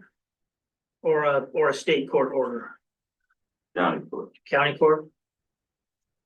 Okay, so we'll have to pull that up and see what the language is in it and what the obligations there are. Can I say that this is the language that's in that? I'm gonna have to pull it I up. understand that, but I'm just letting you know that like that's said and done and all that, that's actually pulled directly from the court order. Yeah, we'll have to take some time to look at that. Yes. Um, Yeah, I mean, at this point right now, we're gonna have to research it. We'll have to find that order, pull it up, research it, have county council weigh in on it and find out what our obligations are, what the, what the intent and everything else was of that, order. so, if you need clarification, Mr. Ed Davis still owns the company and he'll be here at a moment's notice if you want, and he'll declare that the road will be done. So guaranteed, forget the squabbling. The road has been done. It's been adjudicated. It should have been done. Forget the damn squabbling. I don't give a shit, but I want the damn thing done. The next thing is, the reason this is so much urgency on my part is I was told that we're gonna pave the road from the south to the north. And I hate this because once you guys pave the road through the town, Andrews, it will never get moved. So I want this done before it's paved, obviously. That's why I'm asking for this thing to be done immediately. Because if you get the funds to pave it, I want it ready to pave. I don't want any hang up. So we need to clarify this. I was told we're gonna pave from the south to the north. I don't know why we can't move the paving project to the north. And I don't wanna get in that discussion today unless you want to. We could do that on the road situation later. We have a meeting next Monday, excuse me. But these are why it's urgency in my mind, because it's a paving project. Well, in short, that's the way the government authorized the funds, was from south to north. It was proposed or submitted for both ends, from the south to the north and from the north to the south. And the funds, the federal government approved the package or the proposal and application from south to north. Because it's excessive, the whole purpose of it is funds for accessibility of public lands. And going from south to north takes it right to the entrance of the Alvord Desert. And that's where the bulk of the visitation is. So that's why they went with that choice. Am I And again, correct? I put in the application from the north to the south. I feel like the north deserves because the last time we did the 6 miles, it was on the south end. And I agree. I think the north end should get the next one, but they did not buy that application or bite on it from the end of the pavement at the Juniper Ranch to the Man Lake to the lake. And that's what I was selling it on. Well, you've done a poor job selling because your south end is nowhere even near ready to pave. You've got other issues in the town of Andrews down that need to be resolved before you put pavement down there, so I can't believe that there's something, I'm opposing the public to the paving the south end. This is a joke to go to the south end. You're not ready, and the traffic comes from the north. We can argue about this all day, and I don't want to, but I don't know why the court can't move it to the north. It's can't. You can't, it's federal highway money. You get you. They're the ones that Then provide the money. Then can you put it out to the locals and see if there's any input from the locals, cause I oppose it, don't even pave the south end. Let's just shut her all down then. I will have to say I agree, Tony Davis, by the way, Serrano Point, Table with Serrano Point, somebody comes over that on pavement, and Robbie's been there, you know, drives it all the time. Somebody comes over that point, going 70 miles an hour on the paved road, they're going to die. There's just no argument about that. It's a sharp turn at the top of the hill, and they're going to be looking straight ahead when they go over that crest, and they're going off of it. And even on the gravel, there's been some pretty serious accidents right there. Right there, and that's it, and John Williams Corner, the 90-degree turn right there on the gravel, same thing. Somebody's going to be killed in the town of Andrews.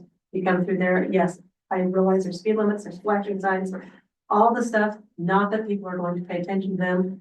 And somebody's going to be killed there in Andrews, pulling out of their driveway or walking on the street or whatever, because that road is narrow between buildings and buildings. It's a historic town. Roads didn't have to be that wide. It would be like paving a road in the middle of Italy. You know, there's a lot of those roads are historic, old roads not wide enough. I can see that there's going to be an issue there. And I would hate to be, I would hate it.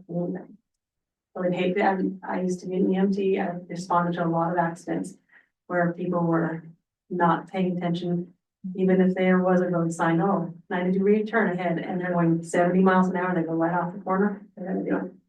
I mean, judging from experience, it's gonna happen.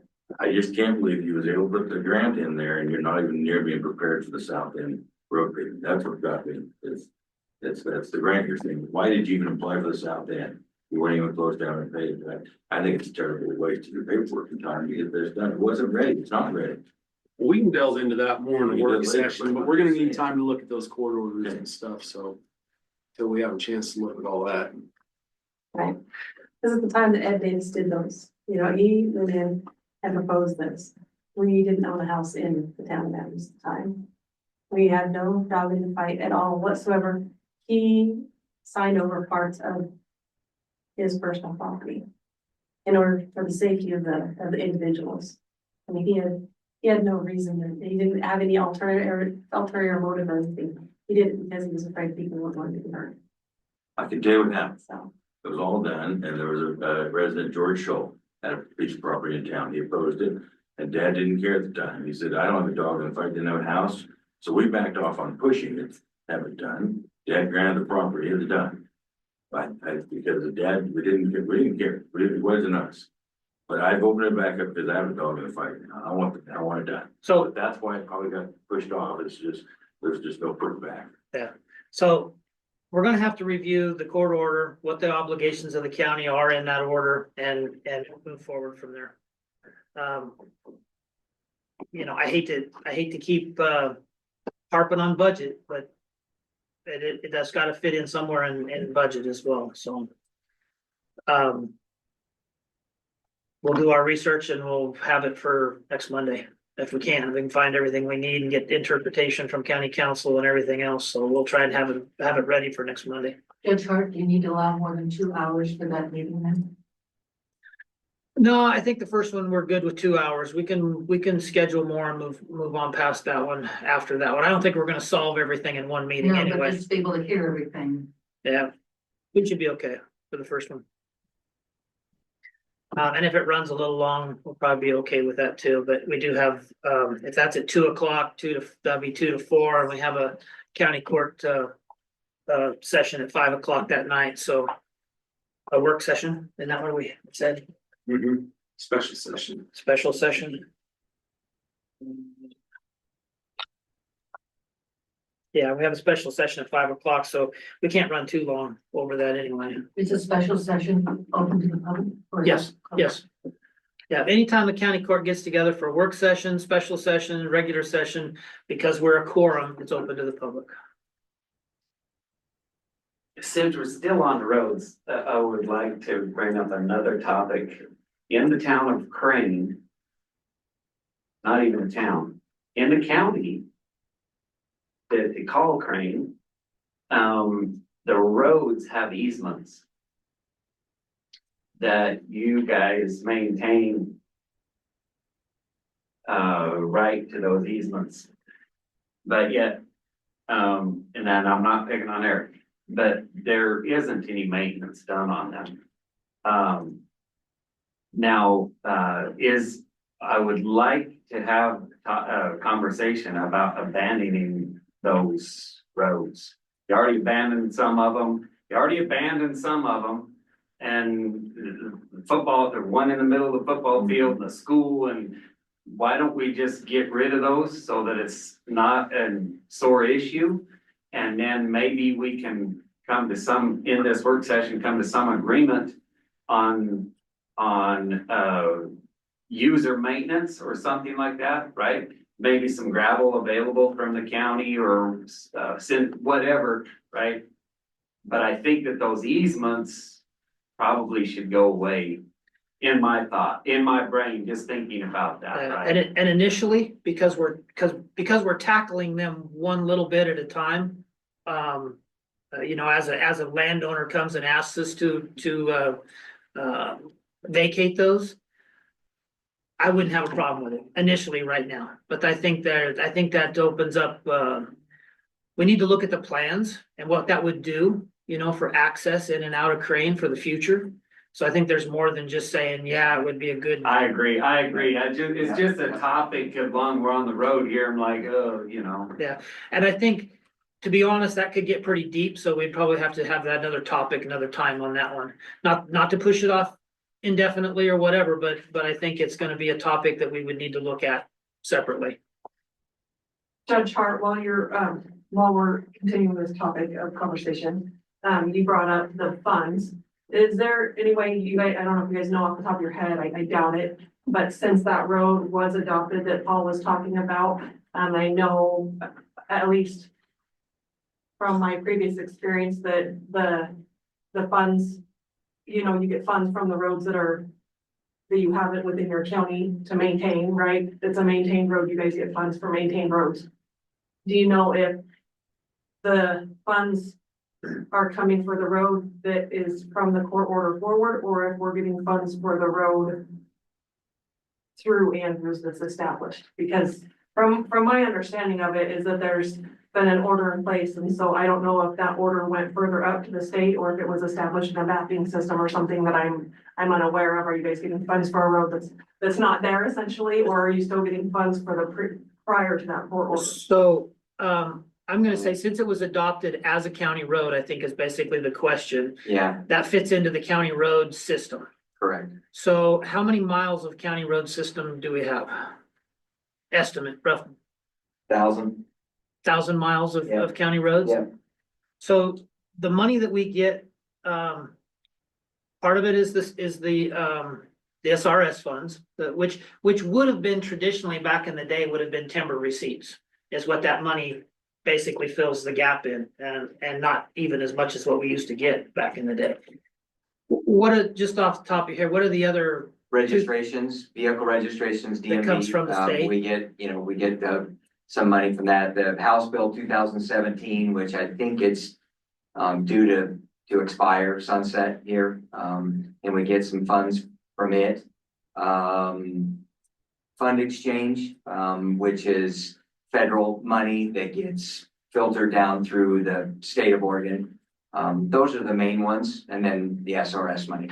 So there's nothing in funding, there's nothing that specifically says this road or this road, it's just the county road system Correct. as a whole. Right. Nothing earmarked for a specific road here or there. But that's what I'm asking is where that was adopted in there, like, is that part of the mileage, right? You have the county road system and the mileage, so if that was added or taken away, that would be a different. Because it wasn't improved, it's not counted as the mileage. The only thing that it was done was, of course, the court order. It was surveyed, and staked, but it was never completed, never constructed. So it wouldn't have been part of those miles. The miles would be through the town of Andrews. Yeah, on, as a whole, the East Steens Road, Highway, or Road 201. Is in its entirety it was adopted under this order, or I'm presuming, without seeing it, but I'm presuming that under this order, that stretch of road was adopted as part of the county road system. Right. Yes, ma'am. Sue Ramsey, I was under the impression or the understanding that if we had a bona fide way station at Burns Junction, that we would be receiving some money from that, and because it's not being maintained, we don't, and there's a ton of traffic on that. Yeah, they maintain it intermittently, and the citations that do get written there do come to Harney County because it's the closest, comes to Justice Court here. So do we have any idea what we're missing by not having an active way station? Not off the top of my head, no. Like I said, I think they use portable scales at that way station. I've been down there a while. Yeah. But the point is, we're missing the income. The revenue, yeah. Excuse me. If your goal is revenue generation, yeah, if it's public safety and vehicle safety, you know, what's your priority, you know, but one results in another, I guess you could say. But you have to have the revenue to basically add to the budget for roads. Yeah. And I'd have to look at how that's all divvied up. Does a portion of your funding come from citations? From PUC? Not earmarked. Yeah, I didn't think so, but the court, I know Justice Court keeps a portion of those, gets to keep a small portion of those citations, those fines. And then a portion of it goes, or the vast majority of it, I believe, goes to the state on those citations, those fines. I'm not talking about citations, I'm talking about weight on the highway. Well, the only revenue generation would be from citations. So maybe there should be a few more patrol cars out there. Because whether it's overweight or whatever, that's still a violation and that would be a citation. So there's one in Winnemucca and there's one in Marcy. So the truck traffic, and I can tell you from having trucks, they are not coming through there illegal. That's a fact. Because they're at both ends of 95, they are highly monitored. And so they're not, if they do, they know when they're closed, and it'd be one or two here and there intermittently. Everyone else is paying their dues and they're coming through their. There's a tremendous amount of truck traffic on 70. More than there ever has been in the past. If there was some way of making any revenue off of that, I think. Well, but then you're basically talking about a toll type of a A toll structure. road or Yeah. something. And those are very, very heated topic even over on the west side of the state, so. To create a toll for Highway 78 or any portion thereof would be. It'd probably have to go to voters and state level, everything else, so. All right, I'd like to move along. We got a lot going on here. We have a meeting scheduled for next Monday. We'll pick this topic up then. And we'll try and do the research as much as we can on the Andrews portion of this. And we'll move forward then. All right, thank you. Thank you. Judge, Yes, sir. No problem, thanks. Nice to see you. Treasurer Heaney.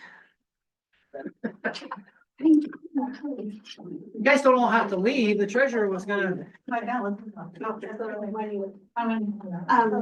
I am just here to give you my little annual update, and I just have a couple little things. Oh, yeah. You want a copy while I do Packet. No, I don't. Yeah. I just, And then if you can either give us an extra, well, you can put this one in Patty's. Okay. one for Patty, I'll make another. That's all right. She can just put that one in Patty's box. The first document just is our cash balance of funds as of the end of January. On the left-hand side, I have a list of the banks where our funds are held, dollar amount, yield. The US National Bank is our operating account. And the US Bank Athena account is used by Public Health and RHC for medical billing.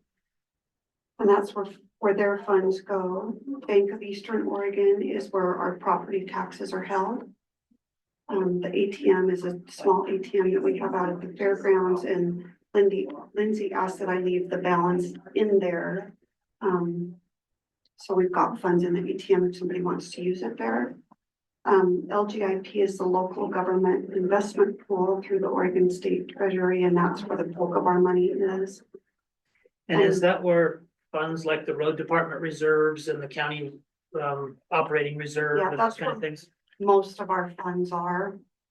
It's very accessible there, so I could transfer, usually next day, sometimes 2 days if it's needed. And then I do have, an FHLB bond that, is road reserve funds. So we have a total of about 34 million,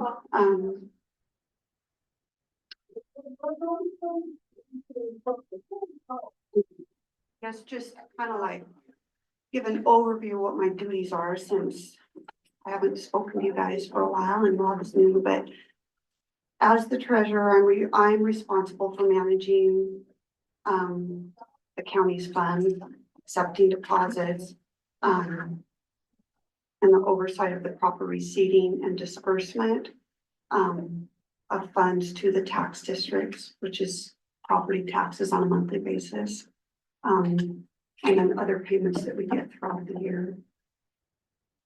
And then preservation of county funds, and all my duties are outlined in ORS 208. Over the past year, I created a general financial policy that was adopted by the court in July of 24. And it just governs all of our financial transactions, reporting, budgeting matters within the county. It's a simple policy, but we needed one in place. Almost any grant that one of our departments has, they want a copy of our financial policy, so we got that done. I also just recently worked on getting EFTs, a new form, a letter to our vendors so that we can try to get more of our vendors paid electronically. Which means less checks in the mail, less postage, and a safer form of payment for our vendors. I see, and in this, I see, EFT, direct, transfer that way. Even in our AP review stuff today, there's a lot of ledger activity, general ledger. Journal Or entries. journal entries. Is a lot of that caused by checks that come back and? No, I mean, on occasion, we may have an accounts payable correction, but that's not. That's not what That we're seeing hasn't here. Okay. affected. Most of the journal entries are, a lot of it's repetitive. It's gonna be the monthly interest allocation, the tax turnover, any fees or debits that come out of the bank account, I have to account for as a journal entry. Any internal corrections. When you say tax turnover, is that the distribution to the other taxing districts? What are the red lines when you're striking out? What's the meaning of that? Oh, what the meaning of that is those are funds that do not accrue interest. So our American Rescue Plan funds were set to be non-interest bearing funds, so they don't earn interest. Treatment, I think is it treatment court?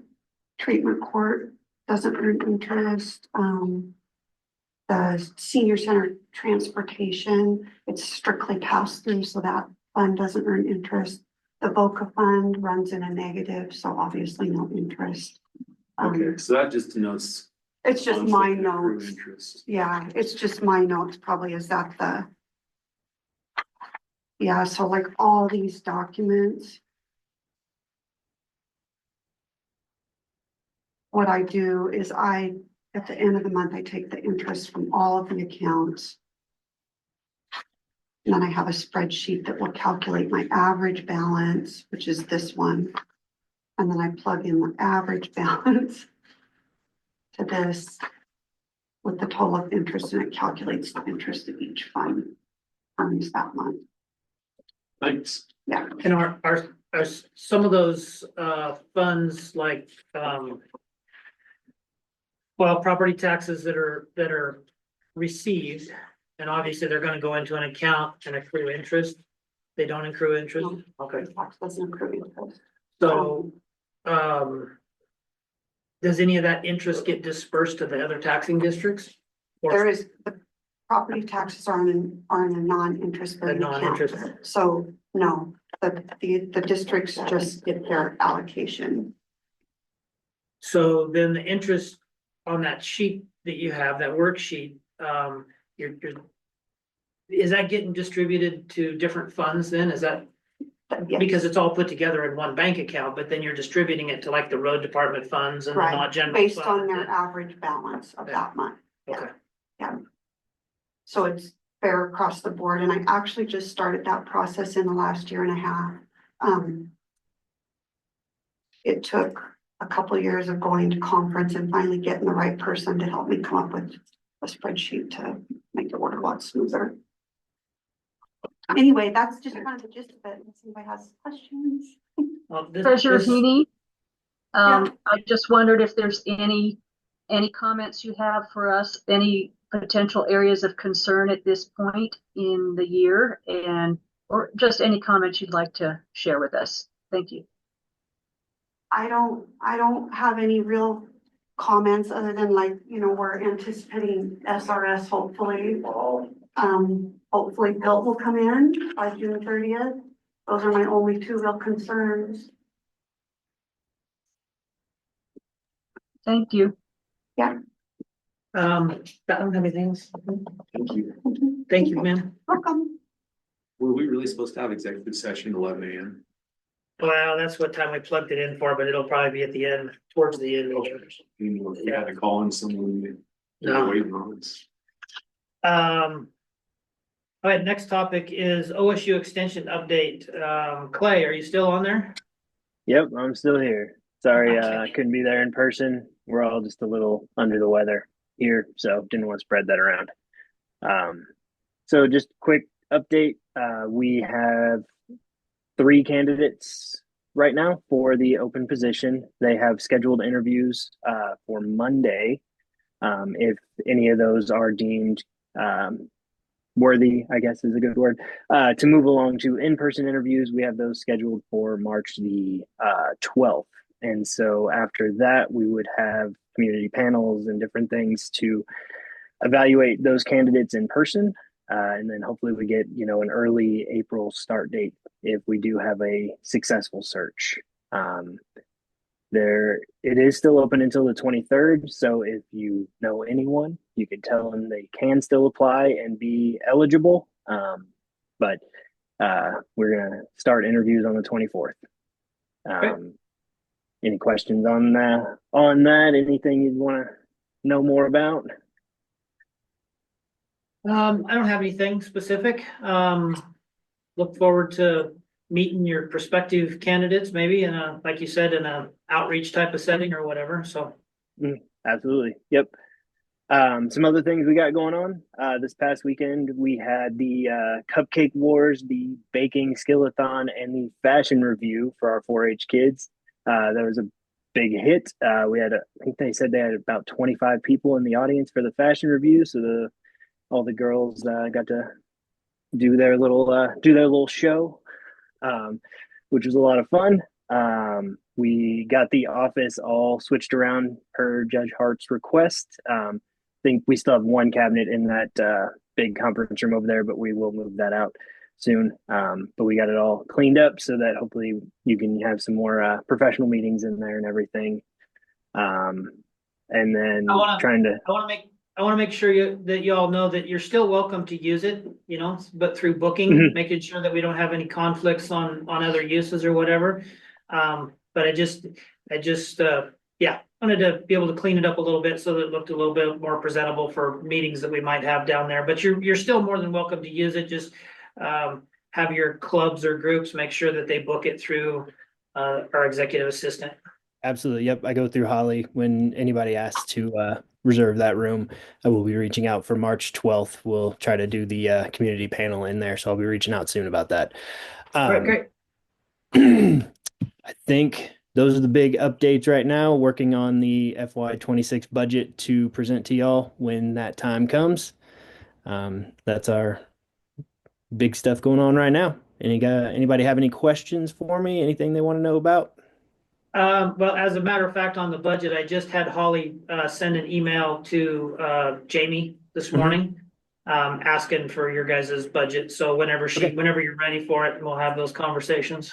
Perfect. Yep. I sent her a draft yesterday. We got a few updates to do, so I'll get those to her sometime this week, and then we will pass those along. Great. Thank you. Yep. You're welcome. Any questions, commissioners? Sure. All right. Thank you, Clay. Appreciate the update. Thank you. Yep. Good to talk to y'all.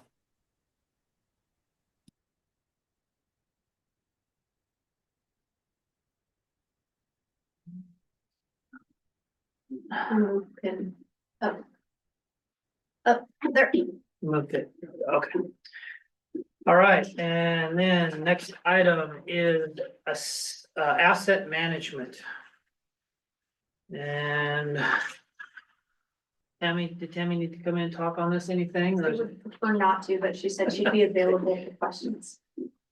So, member of the staff has prepared a policy, fixed asset and capitalization policy. It's in the packet for review. One of the other things that I had asked her to in asset management and tracking is the limit for insurance is $5,000 deductible. So anything under $5,000 wouldn't be covered by insurance. But I had asked that IT, computers, those kind of items be tracked because of their mobility and because, not saying anybody would, but over time, if you're missing them or can't account for them, then it causes expense to have to replace them.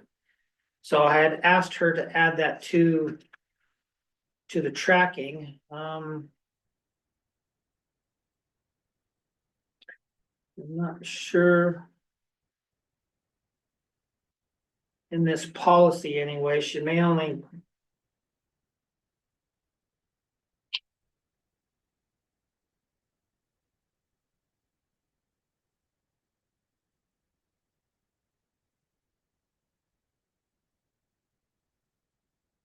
Oh, here it is, computers. Computers will be tracked under the fixed assets, but not capitalized per county court request, as they are an important asset the county requests to be tracked. So it's covered. All right.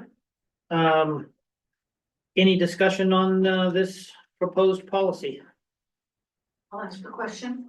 Is it a straight $5,000 deductible for everything, or do you have varying deductibles depending on? It's 5,000 across the board. Would it save you money if some things didn't require 5,000, you could raise it to 10? And on other things, maybe get it down to 500? I don't know. We'll have to talk with our insurer and find out if there's any options there. I would imagine that since it's set pretty high at 5,000, that's probably the cheapest way for us to go on it. I would say, I would advise or suggest that you look at a higher one on some things. It would save you. Yeah.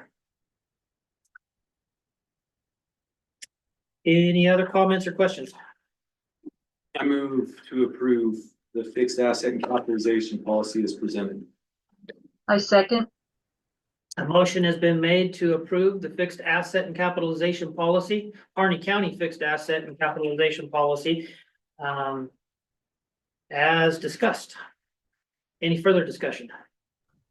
I'd just like to say that I appreciate how Tammy sent that out to us and gave us an opportunity to look it over at an earlier phase. And I thought that was helpful. Thank you.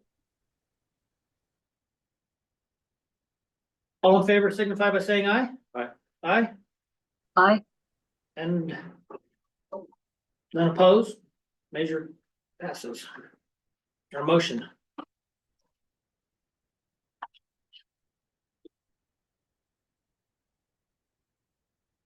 And you'll be in Friday, you think, Commissioner Doral?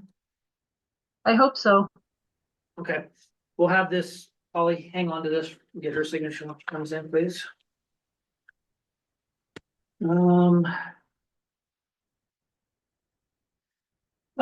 Next topic is a discussion and potential action for the budget process.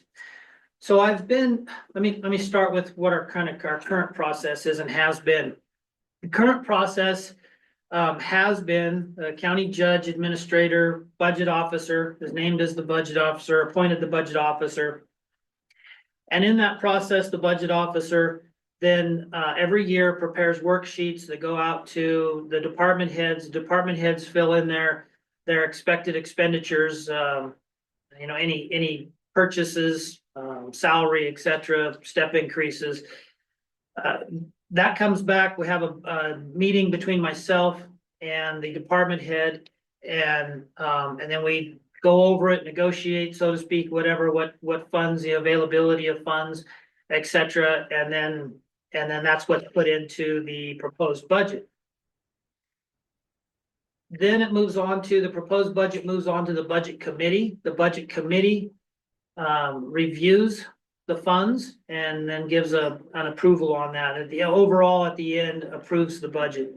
A lot of discussion in the years past, last year especially. I think we spent about 5 days in this process. It was very tedious and cumbersome. So that's where we're at with our current process or past process. And talking with a lot of other I've contacted about 6 other counties in our area and on this side of the state, asking on how they deal with their budget process. First part of it's pretty much the same, negotiations and whatnot and worksheets. But I think the biggest thing that's different, historically here in Harney County, the judge, the budget officer, has done all the decision-making for the most part on what goes into the proposed budget. It's an authoritarian type of process. I see it as based on one person. While I was elected to this role, and I don't care, I'll continue to do that if that's what we decide. But I think that it really should fall a little bit more on the governing body on some of these decisions. And then based on the direction and the decision of the governing body, that dictates what will go into the proposed budget. So as an example, if a department needs vehicles or other major expenditures on materials and supplies, that it would be the part of the governing body, county court, to make a decision as to whether or not those expenditures would be approved or not.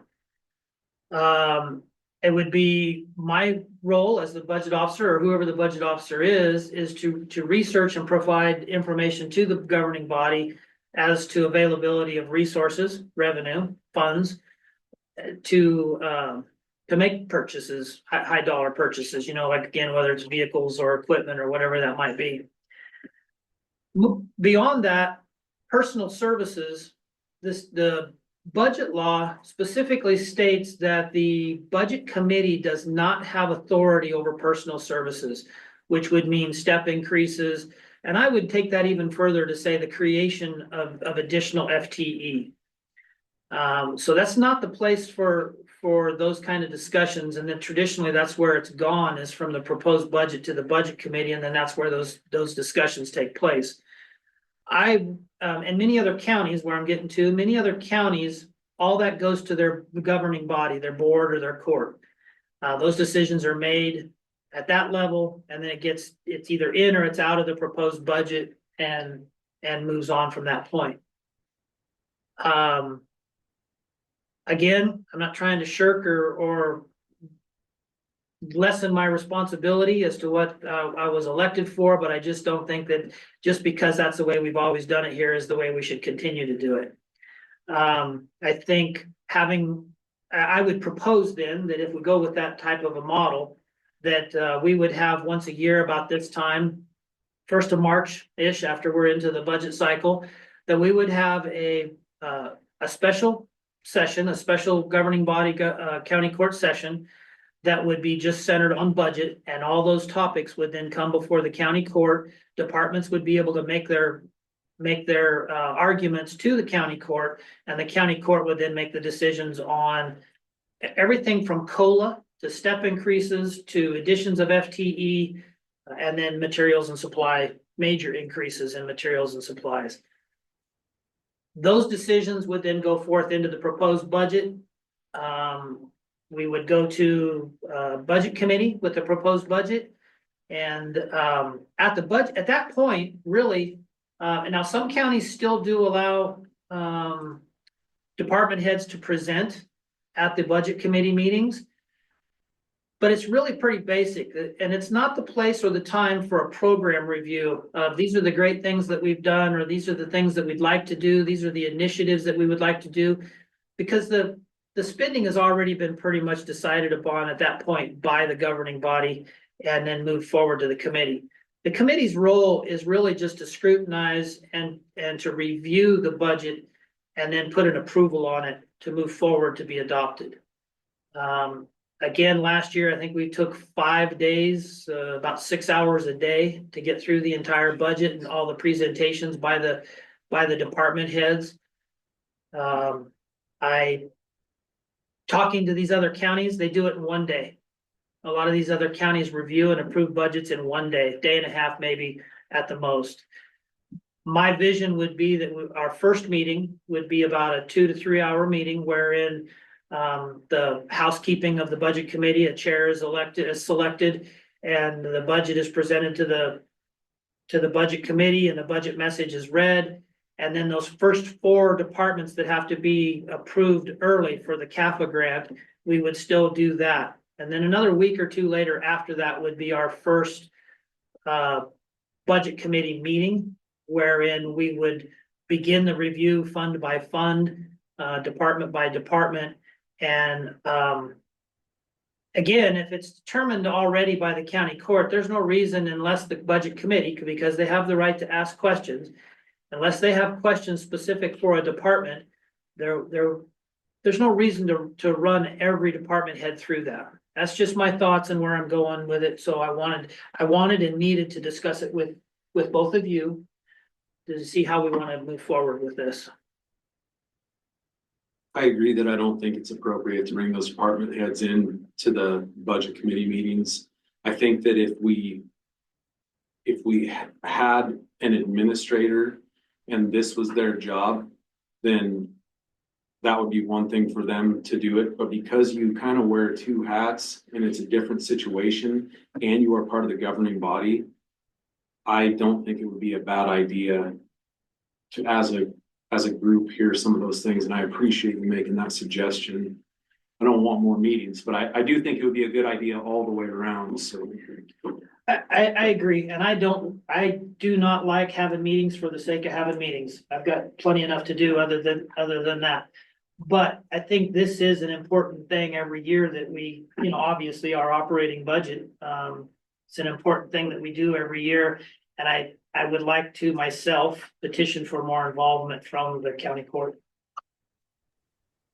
Yes, my thought, without knowing more, even though maybe I should know more, is you as the administrator, county judge, you work with and know the departments very well through the year, as you should.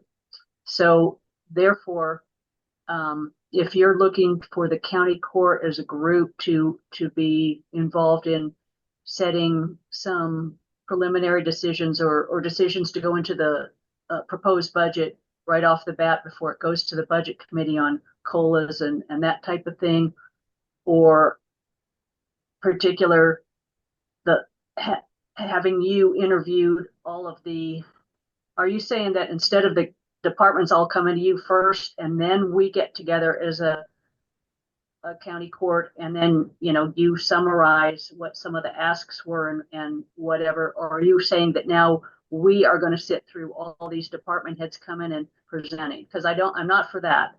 We can, okay. I would still do the initial, collection of the asks. But some departments are pretty much status quo. They don't have any increases or decreases or whatever, so it is what it is. I mean, they're happy with it, I'm happy with it, and it just moves on. But other departments that have asks for additional FTE or may have big capital purchases, vehicles or equipment or whatever that might be. I look at it and I scrutinize it and try to be as objective as possible by looking at the funds that we have and how far we have to stretch those funds. And I would say yes or no.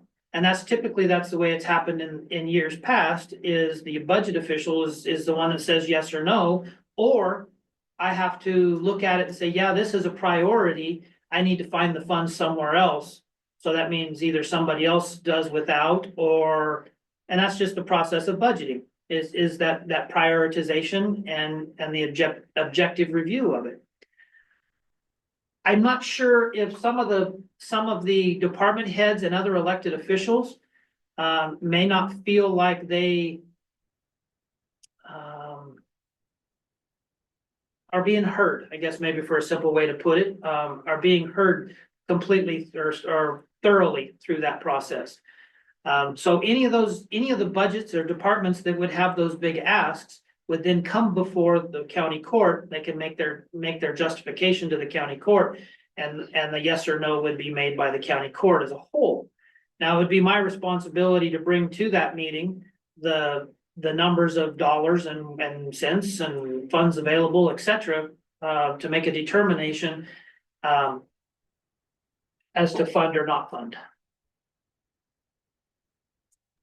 What, do you have an estimate of what that process would look like? You know what the timeline will look like for your interviews. Out of those interviews, how many issues will arise that you think would be beneficial to bring before the whole court? This year, there would probably be 3, maybe 4 departments that we would have to hear from. Last year, probably 2 departments. You know, I think it's gonna fluctuate from year to year. And it's probably gonna be an hour to 2 hours to make their cases and then discuss it and make a decision. And if we do that, we still have time this year that we could implement that and do that this year. My time schedule goal right now is, I've begun the conversations with the department heads this week and next week, and it'll be done by next Friday.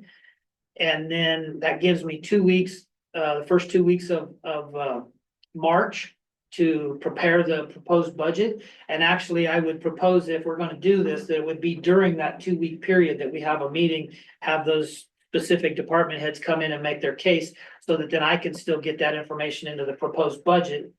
Get the proposed budget out to the budget committee by mid-March and have our first budget committee meeting first week in April. So there's still time that we could do this and put this in. It's gonna require another meeting that probably the first 2 weeks of March. I think it sounds like a reasonable change to make in the process, particularly if the 3 of us are listening and receiving these proposals from departments that are asking for something significant. We all hear it.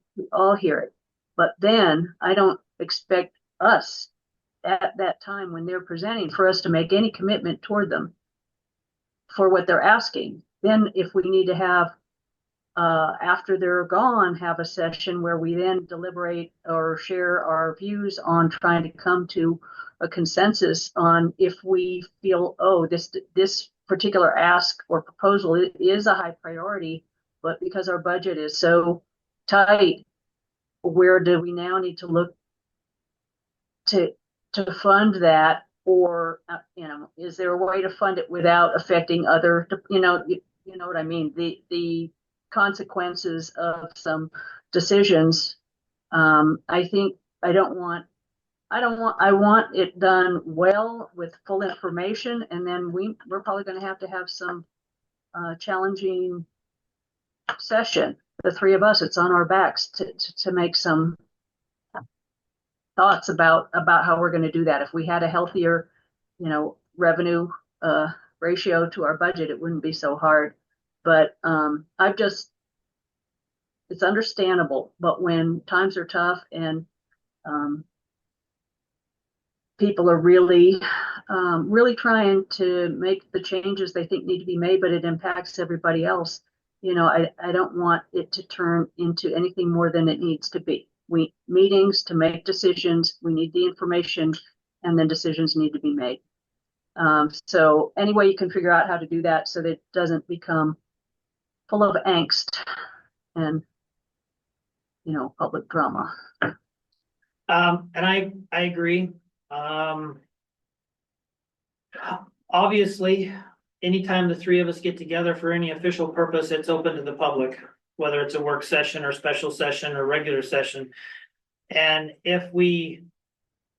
I'm not sure if it would, if making these decisions in an executive session would fit under the criteria of the ability to have executive sessions. I don't think that this would fall within that statute. So, basically our deliberation and discussion on what decisions we're gonna make, what approvals or disapprovals we're gonna make is gonna be open. But I don't think, I really don't think we need to draw these discussions on. Give us the facts, look at the dollars, and decide whether we can afford it or not. I mean, that's really what it comes, priority, is it a priority over something else? And then if it is, and we decide, yes, this is a high priority, then as the budget officer, I go back in and find where we can find these funds at. And it's just that simple, really. So I agree, though. I don't want it to turn into,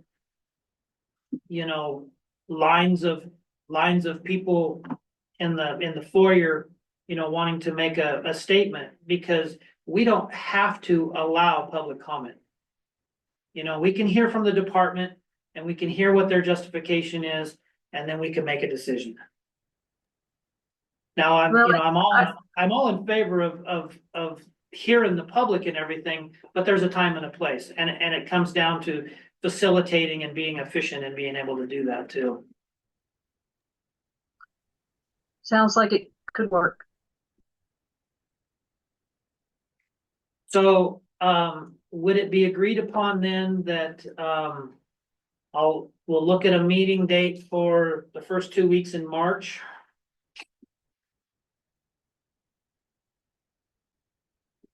County court's on the 5th. Probably the second week would be best. We are going to be here in the morning of the 10th for elected officials portrait.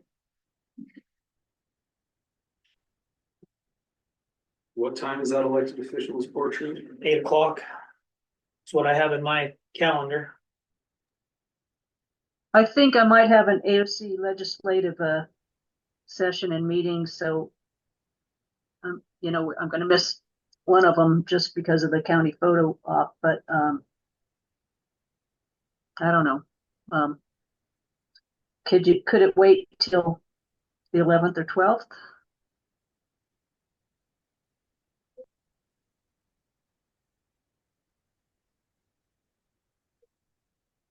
I'm good the first half of the day. Well, we have an Eastern Oregon, although that's the morning caucus call. I'm good the first half of the day on the 11th. Me too. The morning of the 12th is not good. The afternoon of the 12th is good with me. That works for me too. How do all those times look for Rob? And good. Wide open on the 13th, morning or afternoon. The 11th would work better for me than the 12th. Okay. Morning of the 11th. That's fine. Okay. So let's 9 o'clock on the 11th. Good. Let's slot it for 2 hours, Well, let's go 9 to noon, just in case. I wouldn't hope that it'd take us that long, but just to make sure. Judge Hart, you want it in here? Yes. And I'll let you know after I get through the rest of the discussions, the department head discussions, as to which ones we need to hear from and schedule them in. Okay. So if you will agendize or bulletin that as county court special session, budget, budget review, something like that, whatever. And if you can put out an email to our budget committee members that are not on the county court, they can zoom in or listen in if they want, you know. Yeah. If they want to hear those ask themselves, they're welcome to, but it won't be on them at that They're juncture. more than welcome to attend in whatever format, but it's not a budget committee meeting, it's a county court meeting. And an open public meeting. Excuse me? And a public meeting. Yes.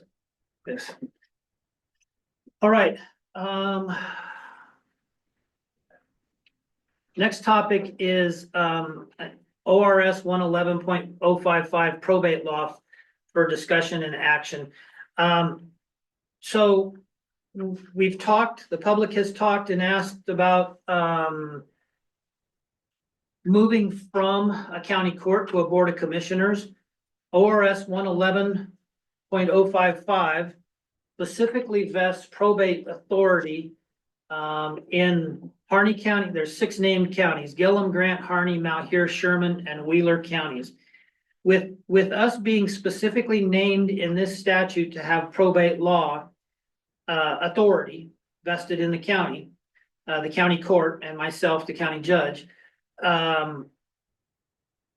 it prevents us from moving, even trying to discuss really, or put it out there to decide if we wanted to move to a board of commissioners. I think that in the long run, transitioning to a board of commissioners is it, I'm not gonna say 100%, but it's probably a 75% good idea in my mind right now. I think it needs some discussion and whatnot, but before we can even have the discussion and decide if we want to do it, we're locked into this ORS. So I was going to send an email to Representative Owens and ask him to support and to introduce maybe a amendment to this statute that would provide a remedy of some kind. I really don't like the idea of just removing Harney County from this statute. I would prefer language that says counties that wish to relinquish this authority may do so by X, Y, and Z. And then Judge Hart, yes. I do.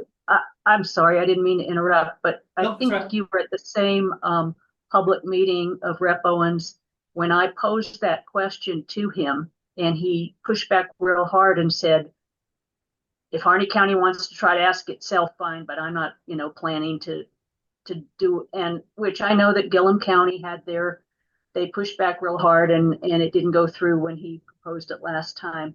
But I don't see how we cannot try to have this modified in some way to give these counties the option. We weren't trying to tell Gillum County what to do. They're voters, and it was during an election year, so they had a good reason to want it to wait. But absolutely, why should we be held hostage by an ORS that could be easily changed? We should have the right to choose our type of government at our county and not just be one of these 6 counties that can't change if our voters want us to. The last conversation that I had with legislators about this, I was told that when they tried to run this to change it so that all counties in Oregon could choose, it didn't get any traction. But if we just were to try to get Harney County removed, we could probably do that. And I don't necessarily know that we need to change from a judge. We could make some changes, but we should dang sure be able to choose and have the flexibility. So I am in favor of asking for legislative help to get that changed. And I don't unless they tell you something different, just striking Harney County from that list would be good enough for us, because it sounds like for whatever reason, misunderstanding, trying to get all 6 counties, trying to give them the freedom to choose what they want is misconstrued and doesn't get support. Now, nobody has told me this, but I'm gonna presume that the reason why some of the counties are against language that would just provide an avenue is because then their voters can come back and say, well, we want the option. You know what I mean? So if county X of these 6 counties had the option, because there was language within the statute to be able to choose their form of government and relinquish probate law authority to circuit court, their voters could then come to them and say, we want you to change to a board of commissioners. Right now, they have the fallback on this statute to say, we can't because it's locked in the statute. And we have to go through legislative change in order to get it done. At this point, I like Commissioner Franks, and having heard Rep. Owens, say what he was inclined or not inclined to support. Yeah, let's ask for Harney County. If that's doable and the others aren't, then at least if Harney County is behind striking us from that list of those 6 counties, and then we have the freedom to, if it's the will of our voters, of course, to want to transfer probate to the circuit court, we can if we want to. I just think it's crazy not to do anything. So I have an email drafted, and again, before I sent it to anybody, I needed to get your consent, speaking for the body. I would like to at least word it that, either an amendment be made to provide a remedy within the statute, and at a minimum, removing Harney County from the list of named counties entirely.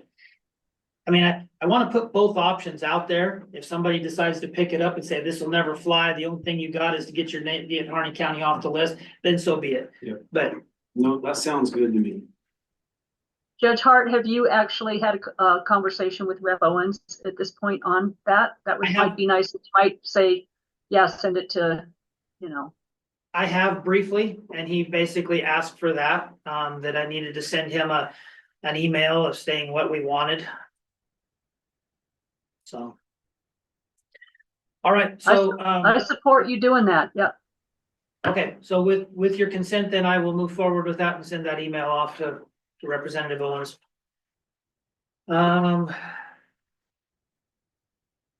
Letter of support for Harney County Youth Livestock Association for grant application, grant approval and application. I put this on here because again, I wanted to do a letter for him. I offered to do a letter for him at the Fair Board meeting last week, I think it was. And again, versus I can put my name on it, but I wanted to have it come from the county court, and I don't want to sign for the county court until we've kind of discussed it.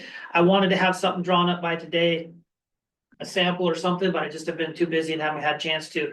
So I just want at this point then ask your ideas or your approval of me submitting a letter on our behalf. Yep. Patty, I don't know if you know about that grant they're going for, but it's just to go towards buying new panels for the livestock area. And the Fair Board wrote a letter of support for this grant they were applying for. And so Judge Hart asked, would it be helpful to have one from the county? So that's all it is. I totally support you doing that, Judge. All right, ma'am. Sue Ramsey again. The court had a proposal before it that the Livestock Association wanted to donate panels. And Kristen, whatever, previous lady, put her foot down on it. You don't have to go for grant money for this if you just listen to the local cattlemen's association. They have worked diligently to get a manufacturer to donate all of it. I would say the most, and this is my idea, the least that you could do for them is maybe name put their name on the building as being their arena or their livestock barn or whatever. But you looked a gift horse in the mouth, and I think you need to go back and listen to Shane Otley again. I'll look into that. At this time right now, it's not the county that's applying for the grant, though. It's I know. the Harney County Youth Livestock Association.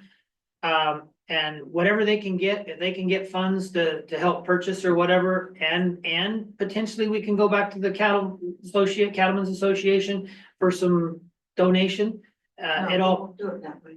I'm sure they won't. You need to hear them out, because this would be a coordinated setup where all the panels would come, watch the rodeos. All the panels come from the same supplier and the places look great. If you do a patchwork quilt, the systems were not meant to interchange.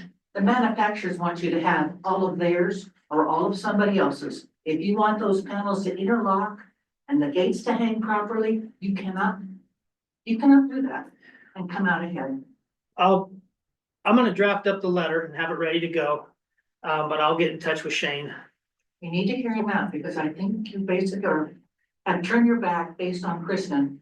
And she did not, there's something else going on with Kristen that she wanted to refuse that. So anyway, Well, you need to basically check it out. I will visit with the Cattlemen's Association and see if they're still willing or what the parameters were of their offer. Just hear them out, because they really want to do this and really want to bring some recognition so that our fair can attract bigger attractions.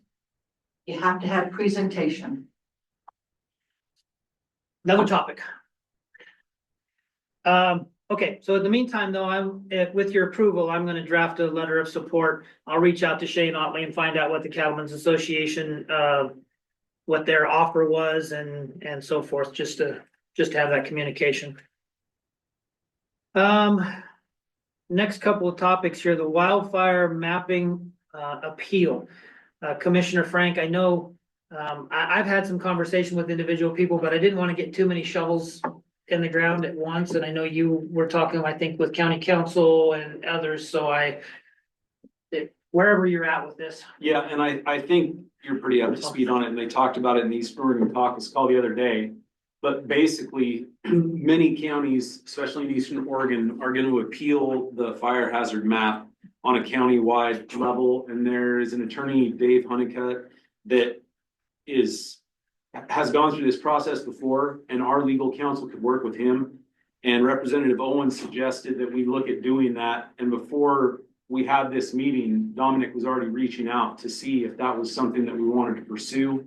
It sounds like at the state level, they're gonna repeal that map, or there's gonna be some changes, but I think we need to have our appeal in before the deadline, and I would suggest appealing on a countywide basis because the map is inaccurate.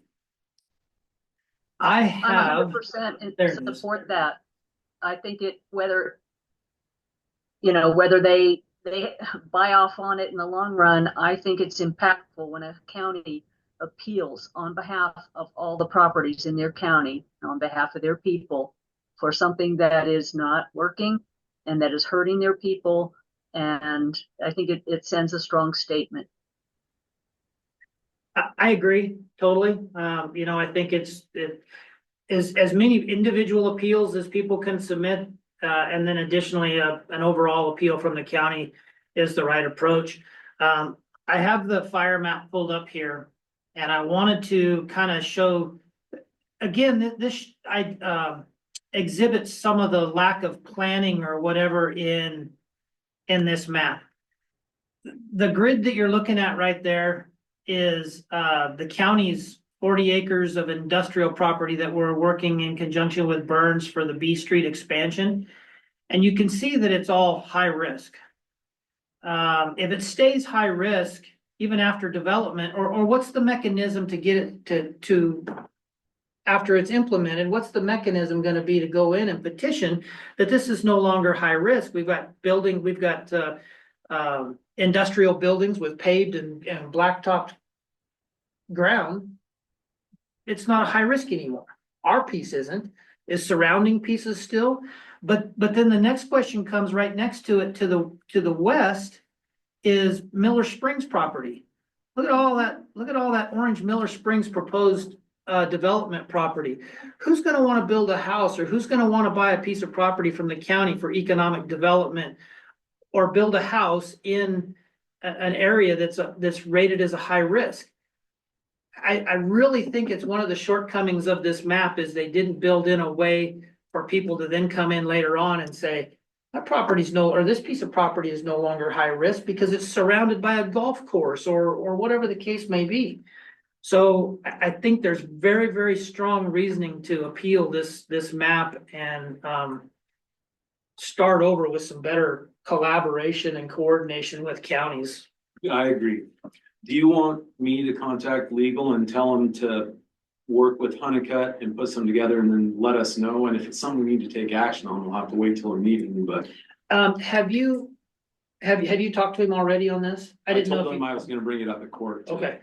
My guidance was, yes, to get in touch with county council and have them draft, and I don't know if that comes from like this other piece that we got coming up. If that comes from them on our behalf, on their letterhead, or if it's something that they draft up for us on our letterhead and we then all sign. But yes, I think the next step is just please coordinate with county council and. Should we, because I think the deadline isn't it March 10th? I believe so. And our next county court is the 5th. So I mean, we could look at what they put together and choose to accept it or not, or we could just know that we are firmly in favor of supporting an appeal for the whole county and ask them to do it. And what they come up with is gonna be, it's gonna be pretty much the same as what Crook County and all the other Eastern Oregon counties do. They'll be real similar, I'm sure. Yeah. You know, and I think it was a good thing that the Eastern Oregon Counties Association has already submitted a letter. And just the more counties that fall in behind that or along with it, whatever, I think is good. So should we ask him to draft something we can discuss at our March 5th meeting? I would say yes myself. There's a 5/12 meeting on the 5th, which means I probably won't make it to court because it's. So the 5th is That's our evening meeting. It's our Oh, evening that's meeting. right. So, yeah, I'll ask him to get it done by the 5th and then we can all take a look at it. So the 3-5 meeting is an evening meeting? Yes, Yeah. March 5th is yes. We'll start at 5 o'clock with bill pay, accounts Oh, payable, okay. and then regular session will start at 5:30. Okay. I support what you propose to do, Rob. Thank you. I'll be a follower, be a leader.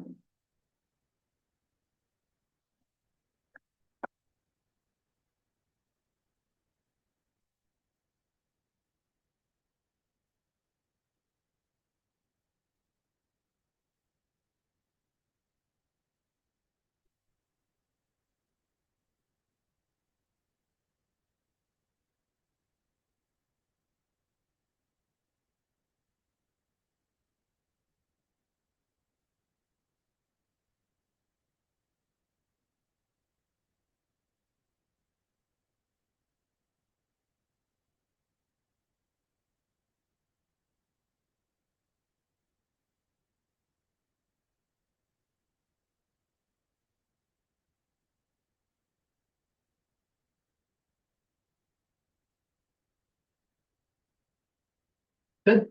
Yeah. Okay. Sorry. I didn't. Well, I Sorry. wasn't sure if you were engaged over there towards that.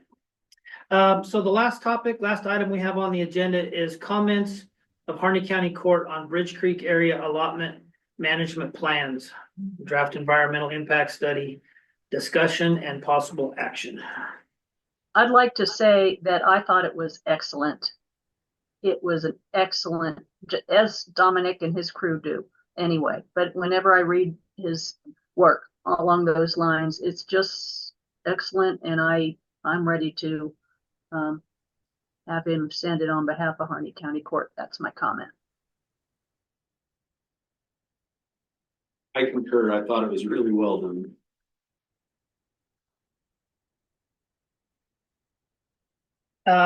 Likewise. I didn't see the comment that the Hammonds would have made. Do you know what it was? Did they agree? Excuse me, Hammonds, on what, Hammond Ranch on the Bridge Street, were they in agreement? with our response? Yeah, well, with how the meeting came out? I haven't seen it. I haven't seen their comments or anything on it. I know I did get a request from Hammonds, same thing, for the county court to support, I guess, I don't know, if it basically support them getting, or, you know, being successful in getting the allotments back. Right. And I think the last time we spoke on this topic in county court, it wasn't approached to one individual or another, but basically appealing or commenting on the process and how the process was undertaken. And that it could be, the way it was done, anybody could potentially end up losing their permits. Is that kind of what we had discussed last time? Yeah, that was one of the reasons that it was of such concern, is because the precedent that it could set for the other land users in the county. But I think the way legal addressed that was well done. I haven't seen any of that. I didn't have a chance to attend the meetings.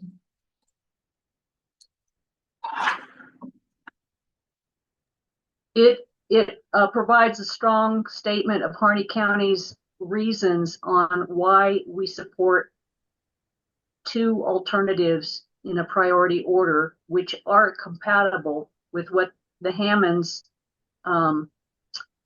appeal and comments are, but we are not taking on the Hammonds per se, but it is compatible with what they're working toward as well. We made it, our county council at our direction wrote it as a good analysis for commenting on those alternatives for Harney County, and it is compatible.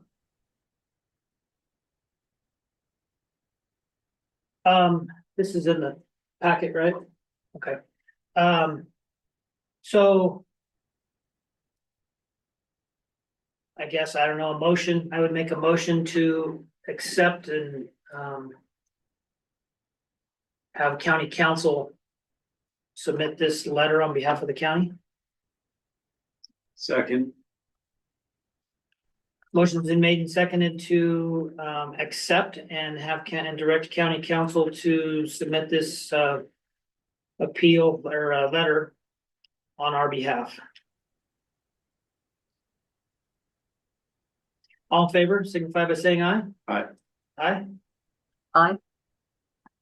And motion carries. So we'll let Dominic know, there's no signatures on it, it's his signature, so we'll let Dominic know to proceed with that. You want me to just include that in the email about the fire appeal, tell them to. If you want, that'd be fine, that'd be great. And that takes us to the end of our regular agenda. Next topic is correspondence. I have one letter from Oregon Water Resources Department. I think this is by the time we got it and then the time it gets here, it's a little outdated. The next quarterly groundwater level measurements are scheduled to occur. So this is just a notification of when they'll be conducting the next groundwater measurements, February 24th and through the 28th by OWRD.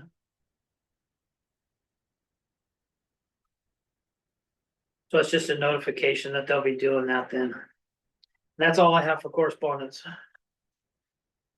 Any others? Commissioner Doral? No, I have no correspondence. Commissioner Frank? No, say. And then scheduling. I'm gonna jump just real quick, like to court schedules, as again, as mentioned, the next county court session will be February 5th or March 5th, excuse me. March 5th at 5:00 p.m. here in the county courtroom. Accounts payable review at 5 and go into regular session at 5:30. And then after that, there will be regular county court on the 19th. Regular time. Any other meetings to note then? We do have, as I mentioned, we have a special session, as I mentioned that, on the 24th at 5 p.m.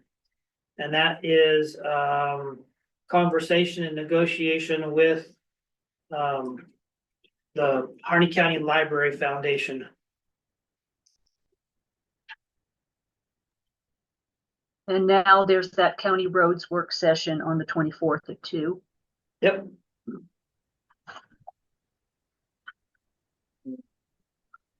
February 24th. 2 p.m. roads.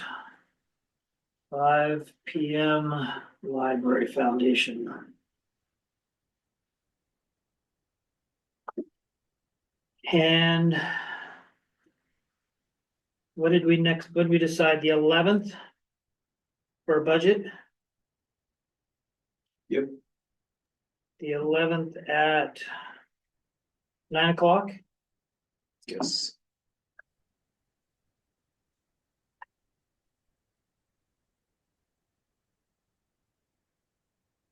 Okay. I think we got the court covered. Any other meetings of note? I'll mention a few. Some of them probably Rob is well aware of and planning to attend.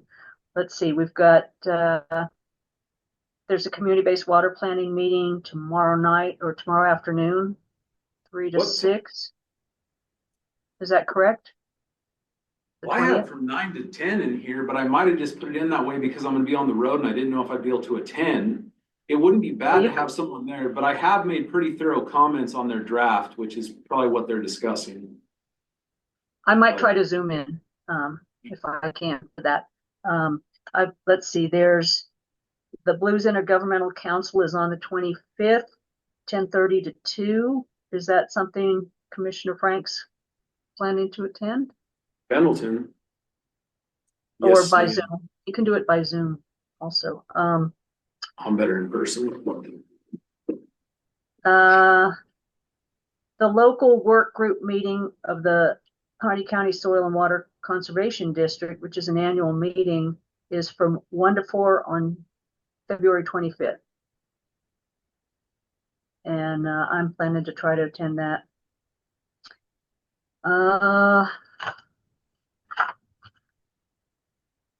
There's just a bunch of smaller things. So there's a public meeting of the Blue Mountain Forest Plan revision on March 4th, Tuesday night, Tuesday 4:30 to 8. And that's when they're coming to Harney County. And then, as mentioned earlier, Wednesday, March 5th is the Division 512 Rules Advisory Committee during the day, almost most of the day. Commissioner Frank's going to go to that, and that's why we're having county court session that evening. So that's most of that stuff.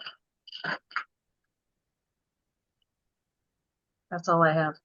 You guys mentioned pretty much everything I had on my calendar, and I just want to express gratitude in a public forum because I appreciate the overlap and carryover. Things I had on my list that were important to bring up, like the fire map appeal or this allotment comments.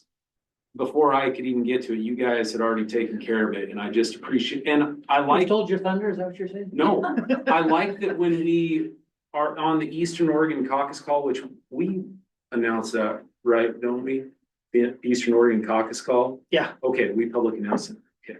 But I like when they're calling around the counties. Harney County is the only one that has all of us there pretty much every time to be informed and to give feedback. And I appreciate that. The only other thing I had on my calendar, there's an advisory meeting for EOARC on the 28th, which I was excited to be a part of because with the water things happening, we really need to ask them to get creative with what are we going to do going forward to keep the economy thriving and the ecosystems. And it's looking like that might not happen because the feds have told their federal employees that they're not to meet with stakeholders. So if we have that meeting, it will be done through the OSU state side of EOARC, and we might not get to meet with any of the federal side. So just throwing this out there. Huh? It doesn't, but it's growing pains. We're working through stuff, but anyway, that's all I had.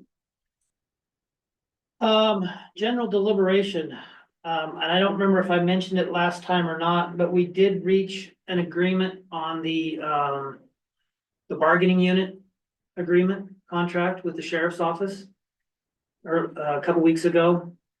I haven't gotten it. I was hoping to have it by this time so we could review it and sign it, but it hasn't. I don't know if it's been ratified by the members of the association. And we're waiting on it so we can start figuring, we gotta almost, what, 7 months of back pay on certain portions of the benefits that we gotta pay. So until we get that official document, we can't finalize those payments to the employees. But it is resolved. Just waiting for it to come to us for county court signature. Yeah, I've been holding the discussions with department heads for the budget. And squeezing in whatever else I can. It's been busy this last 2 weeks. So I don't have anything other than what we've discussed today for any general deliberation. Commissioner Doral? Thank you. Few things. One is on our joint county court and library foundation meeting that we're going to have on Monday evening. Are there any documents that you would like Fred Flippins or their board to provide to us ahead of time for us to look at, or is it just going to be a conversation? Well, so the resolution that was passed basically says that we're supposed to negotiate out of what they get from the Oregon, what's the name of that entity? Community Foundation, where the funds are invested. What they get from them, so like if they got $150,000 in payment or revenue, interest from that, that's the amount that we have to negotiate with. I know that their goal is to continue to grow the principal. And someday be self-sufficient with that, but that's gonna be many, many years into the future. So I would say that what I would like to see from the foundation is their bank statement on how much, what they've received in the past year, on interest.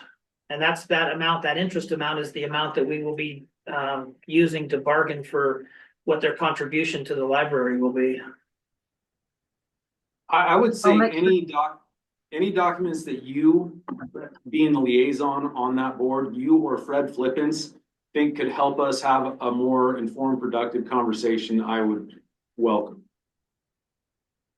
I'll give him a call, see what he thinks.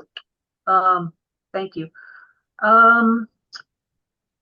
For your information, it's easier to do this when you're on the Zoom and you're not there in person, but we just received an email from our county council, Dominic Corallo, that said that they received a copy of a LUBA appeal from Inglis today. Please let me know if you'll be wanting my office to handle the LUBA appeal. So that just came in at 12:37. So my thought is yes, but I thought I'd bring it up while we're still here in session. And yeah. Judge Hart, maybe you can respond to that email. I will, if that's agreeable. I will let county council know that yes, we would like them to represent and move forward with that. Great. I think you all are aware, but the CCP meetings, conservation plan meetings, they have very kindly changed their schedule of those meetings. Before they were scheduled on county court days during county court session hours. And I had emailed one of their staff at High Desert Partnership or perhaps it was a refuge, I'm not sure who, but Brenda Smith was copied on it as well, and just said, you know, we really like to have a county court presence at these things when we can, and the current schedule won't accommodate that. And they very nicely, and Jess Wennick as well, send an email to us.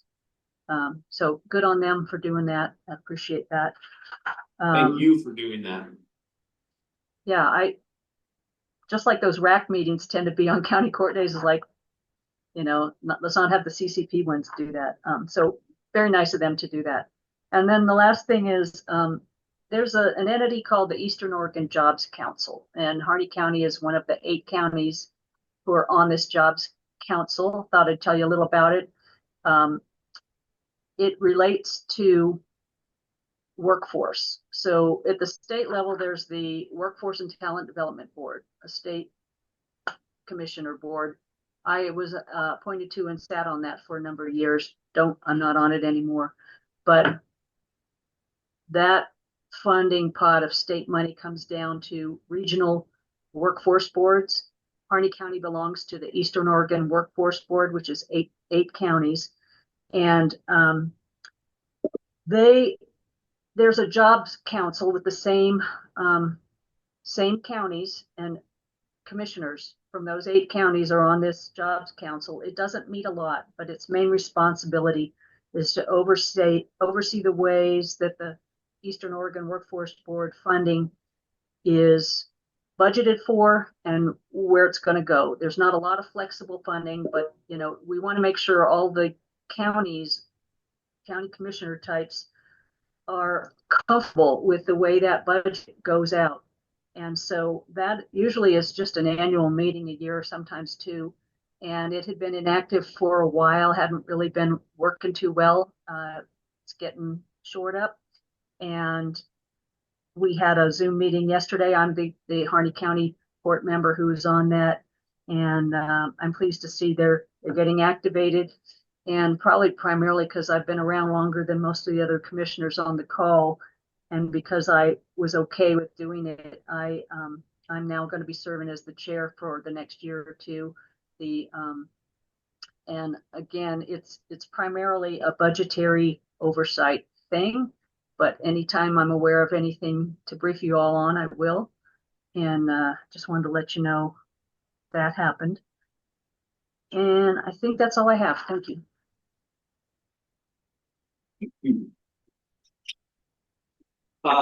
One thing that I just think is worth mentioning, and because we'd had conversations about rail before, I met a gentleman who is with the Oregon Aviation Federation, some state agency that does aviation, at that AOC deal. And we got to talking about the legislation that is being proposed right now to buy extra fuel trucks, because Union County and Harney County during those wildfires didn't have enough avgas, didn't have enough aviation fuel. And he said, those trucks aren't big enough. I mean, we need tanks or rail cars. And then we had a conversation. I got some Union County commissioners involved.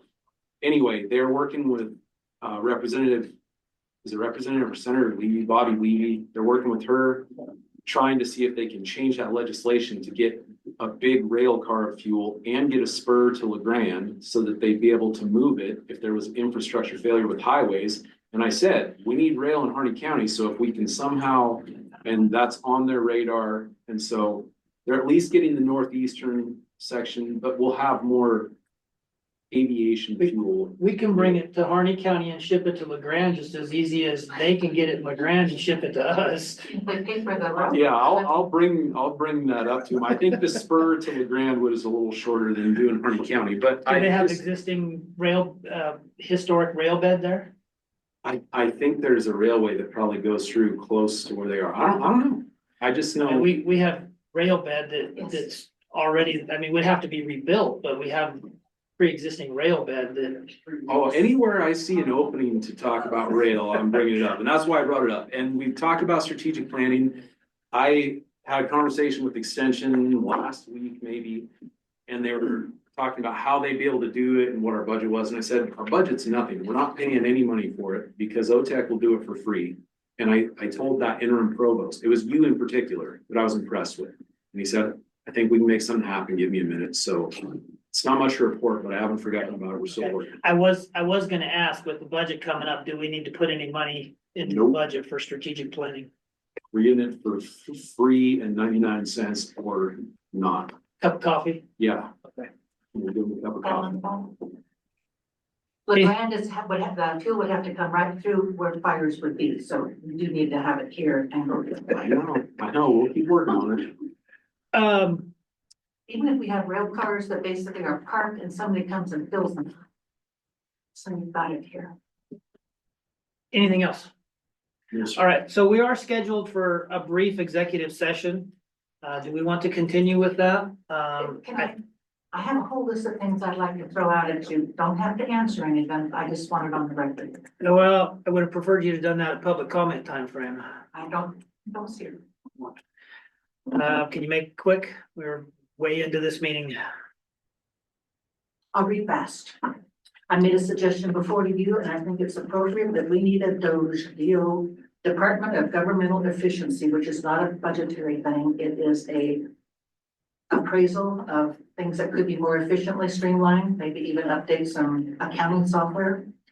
I would suggest that you do your own internal accrued financial statements, because I think you would get a hell of a lot better idea of where the county is in, rather than using the state's recommendation of a cash statement. I'll leave that one out. I think we do need an administrator and we need a board of commissioners.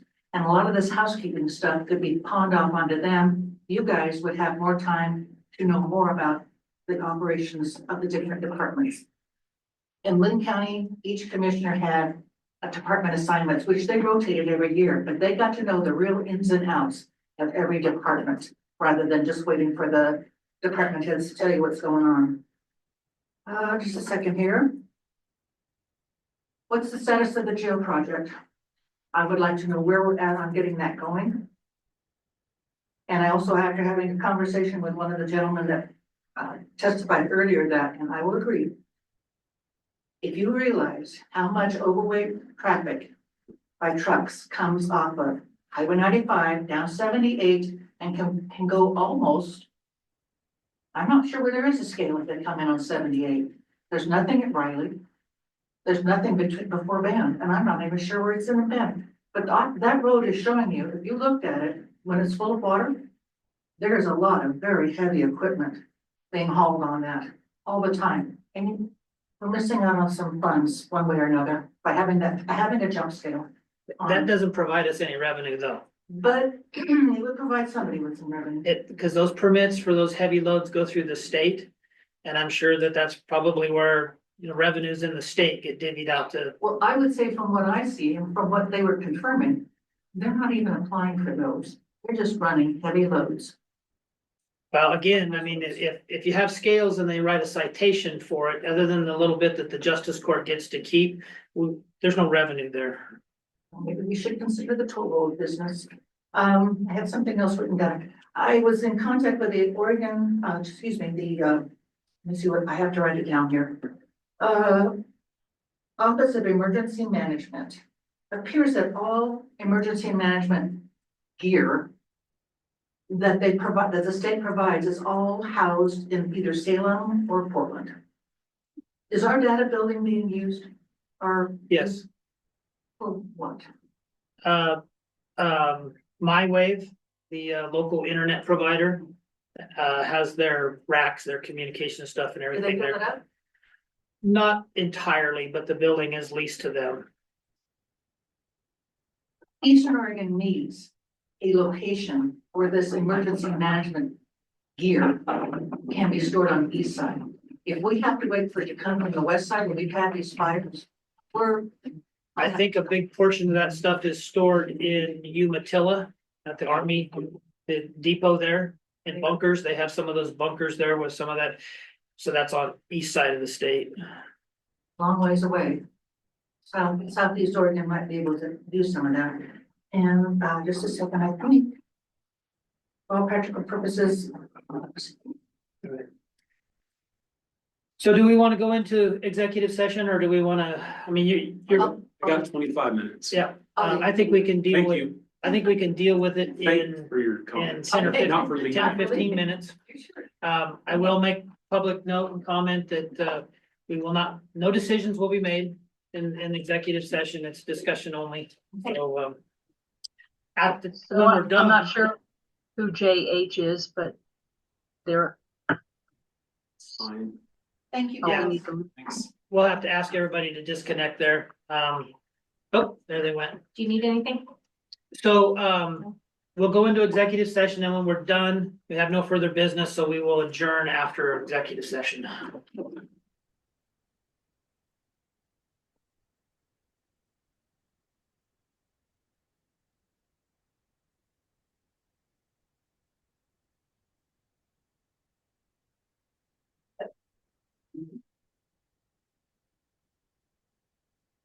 Commissioner Doral, actually, what I'm gonna do is I'm gonna dial you up on the phone and disconnect this Zoom meeting, okay?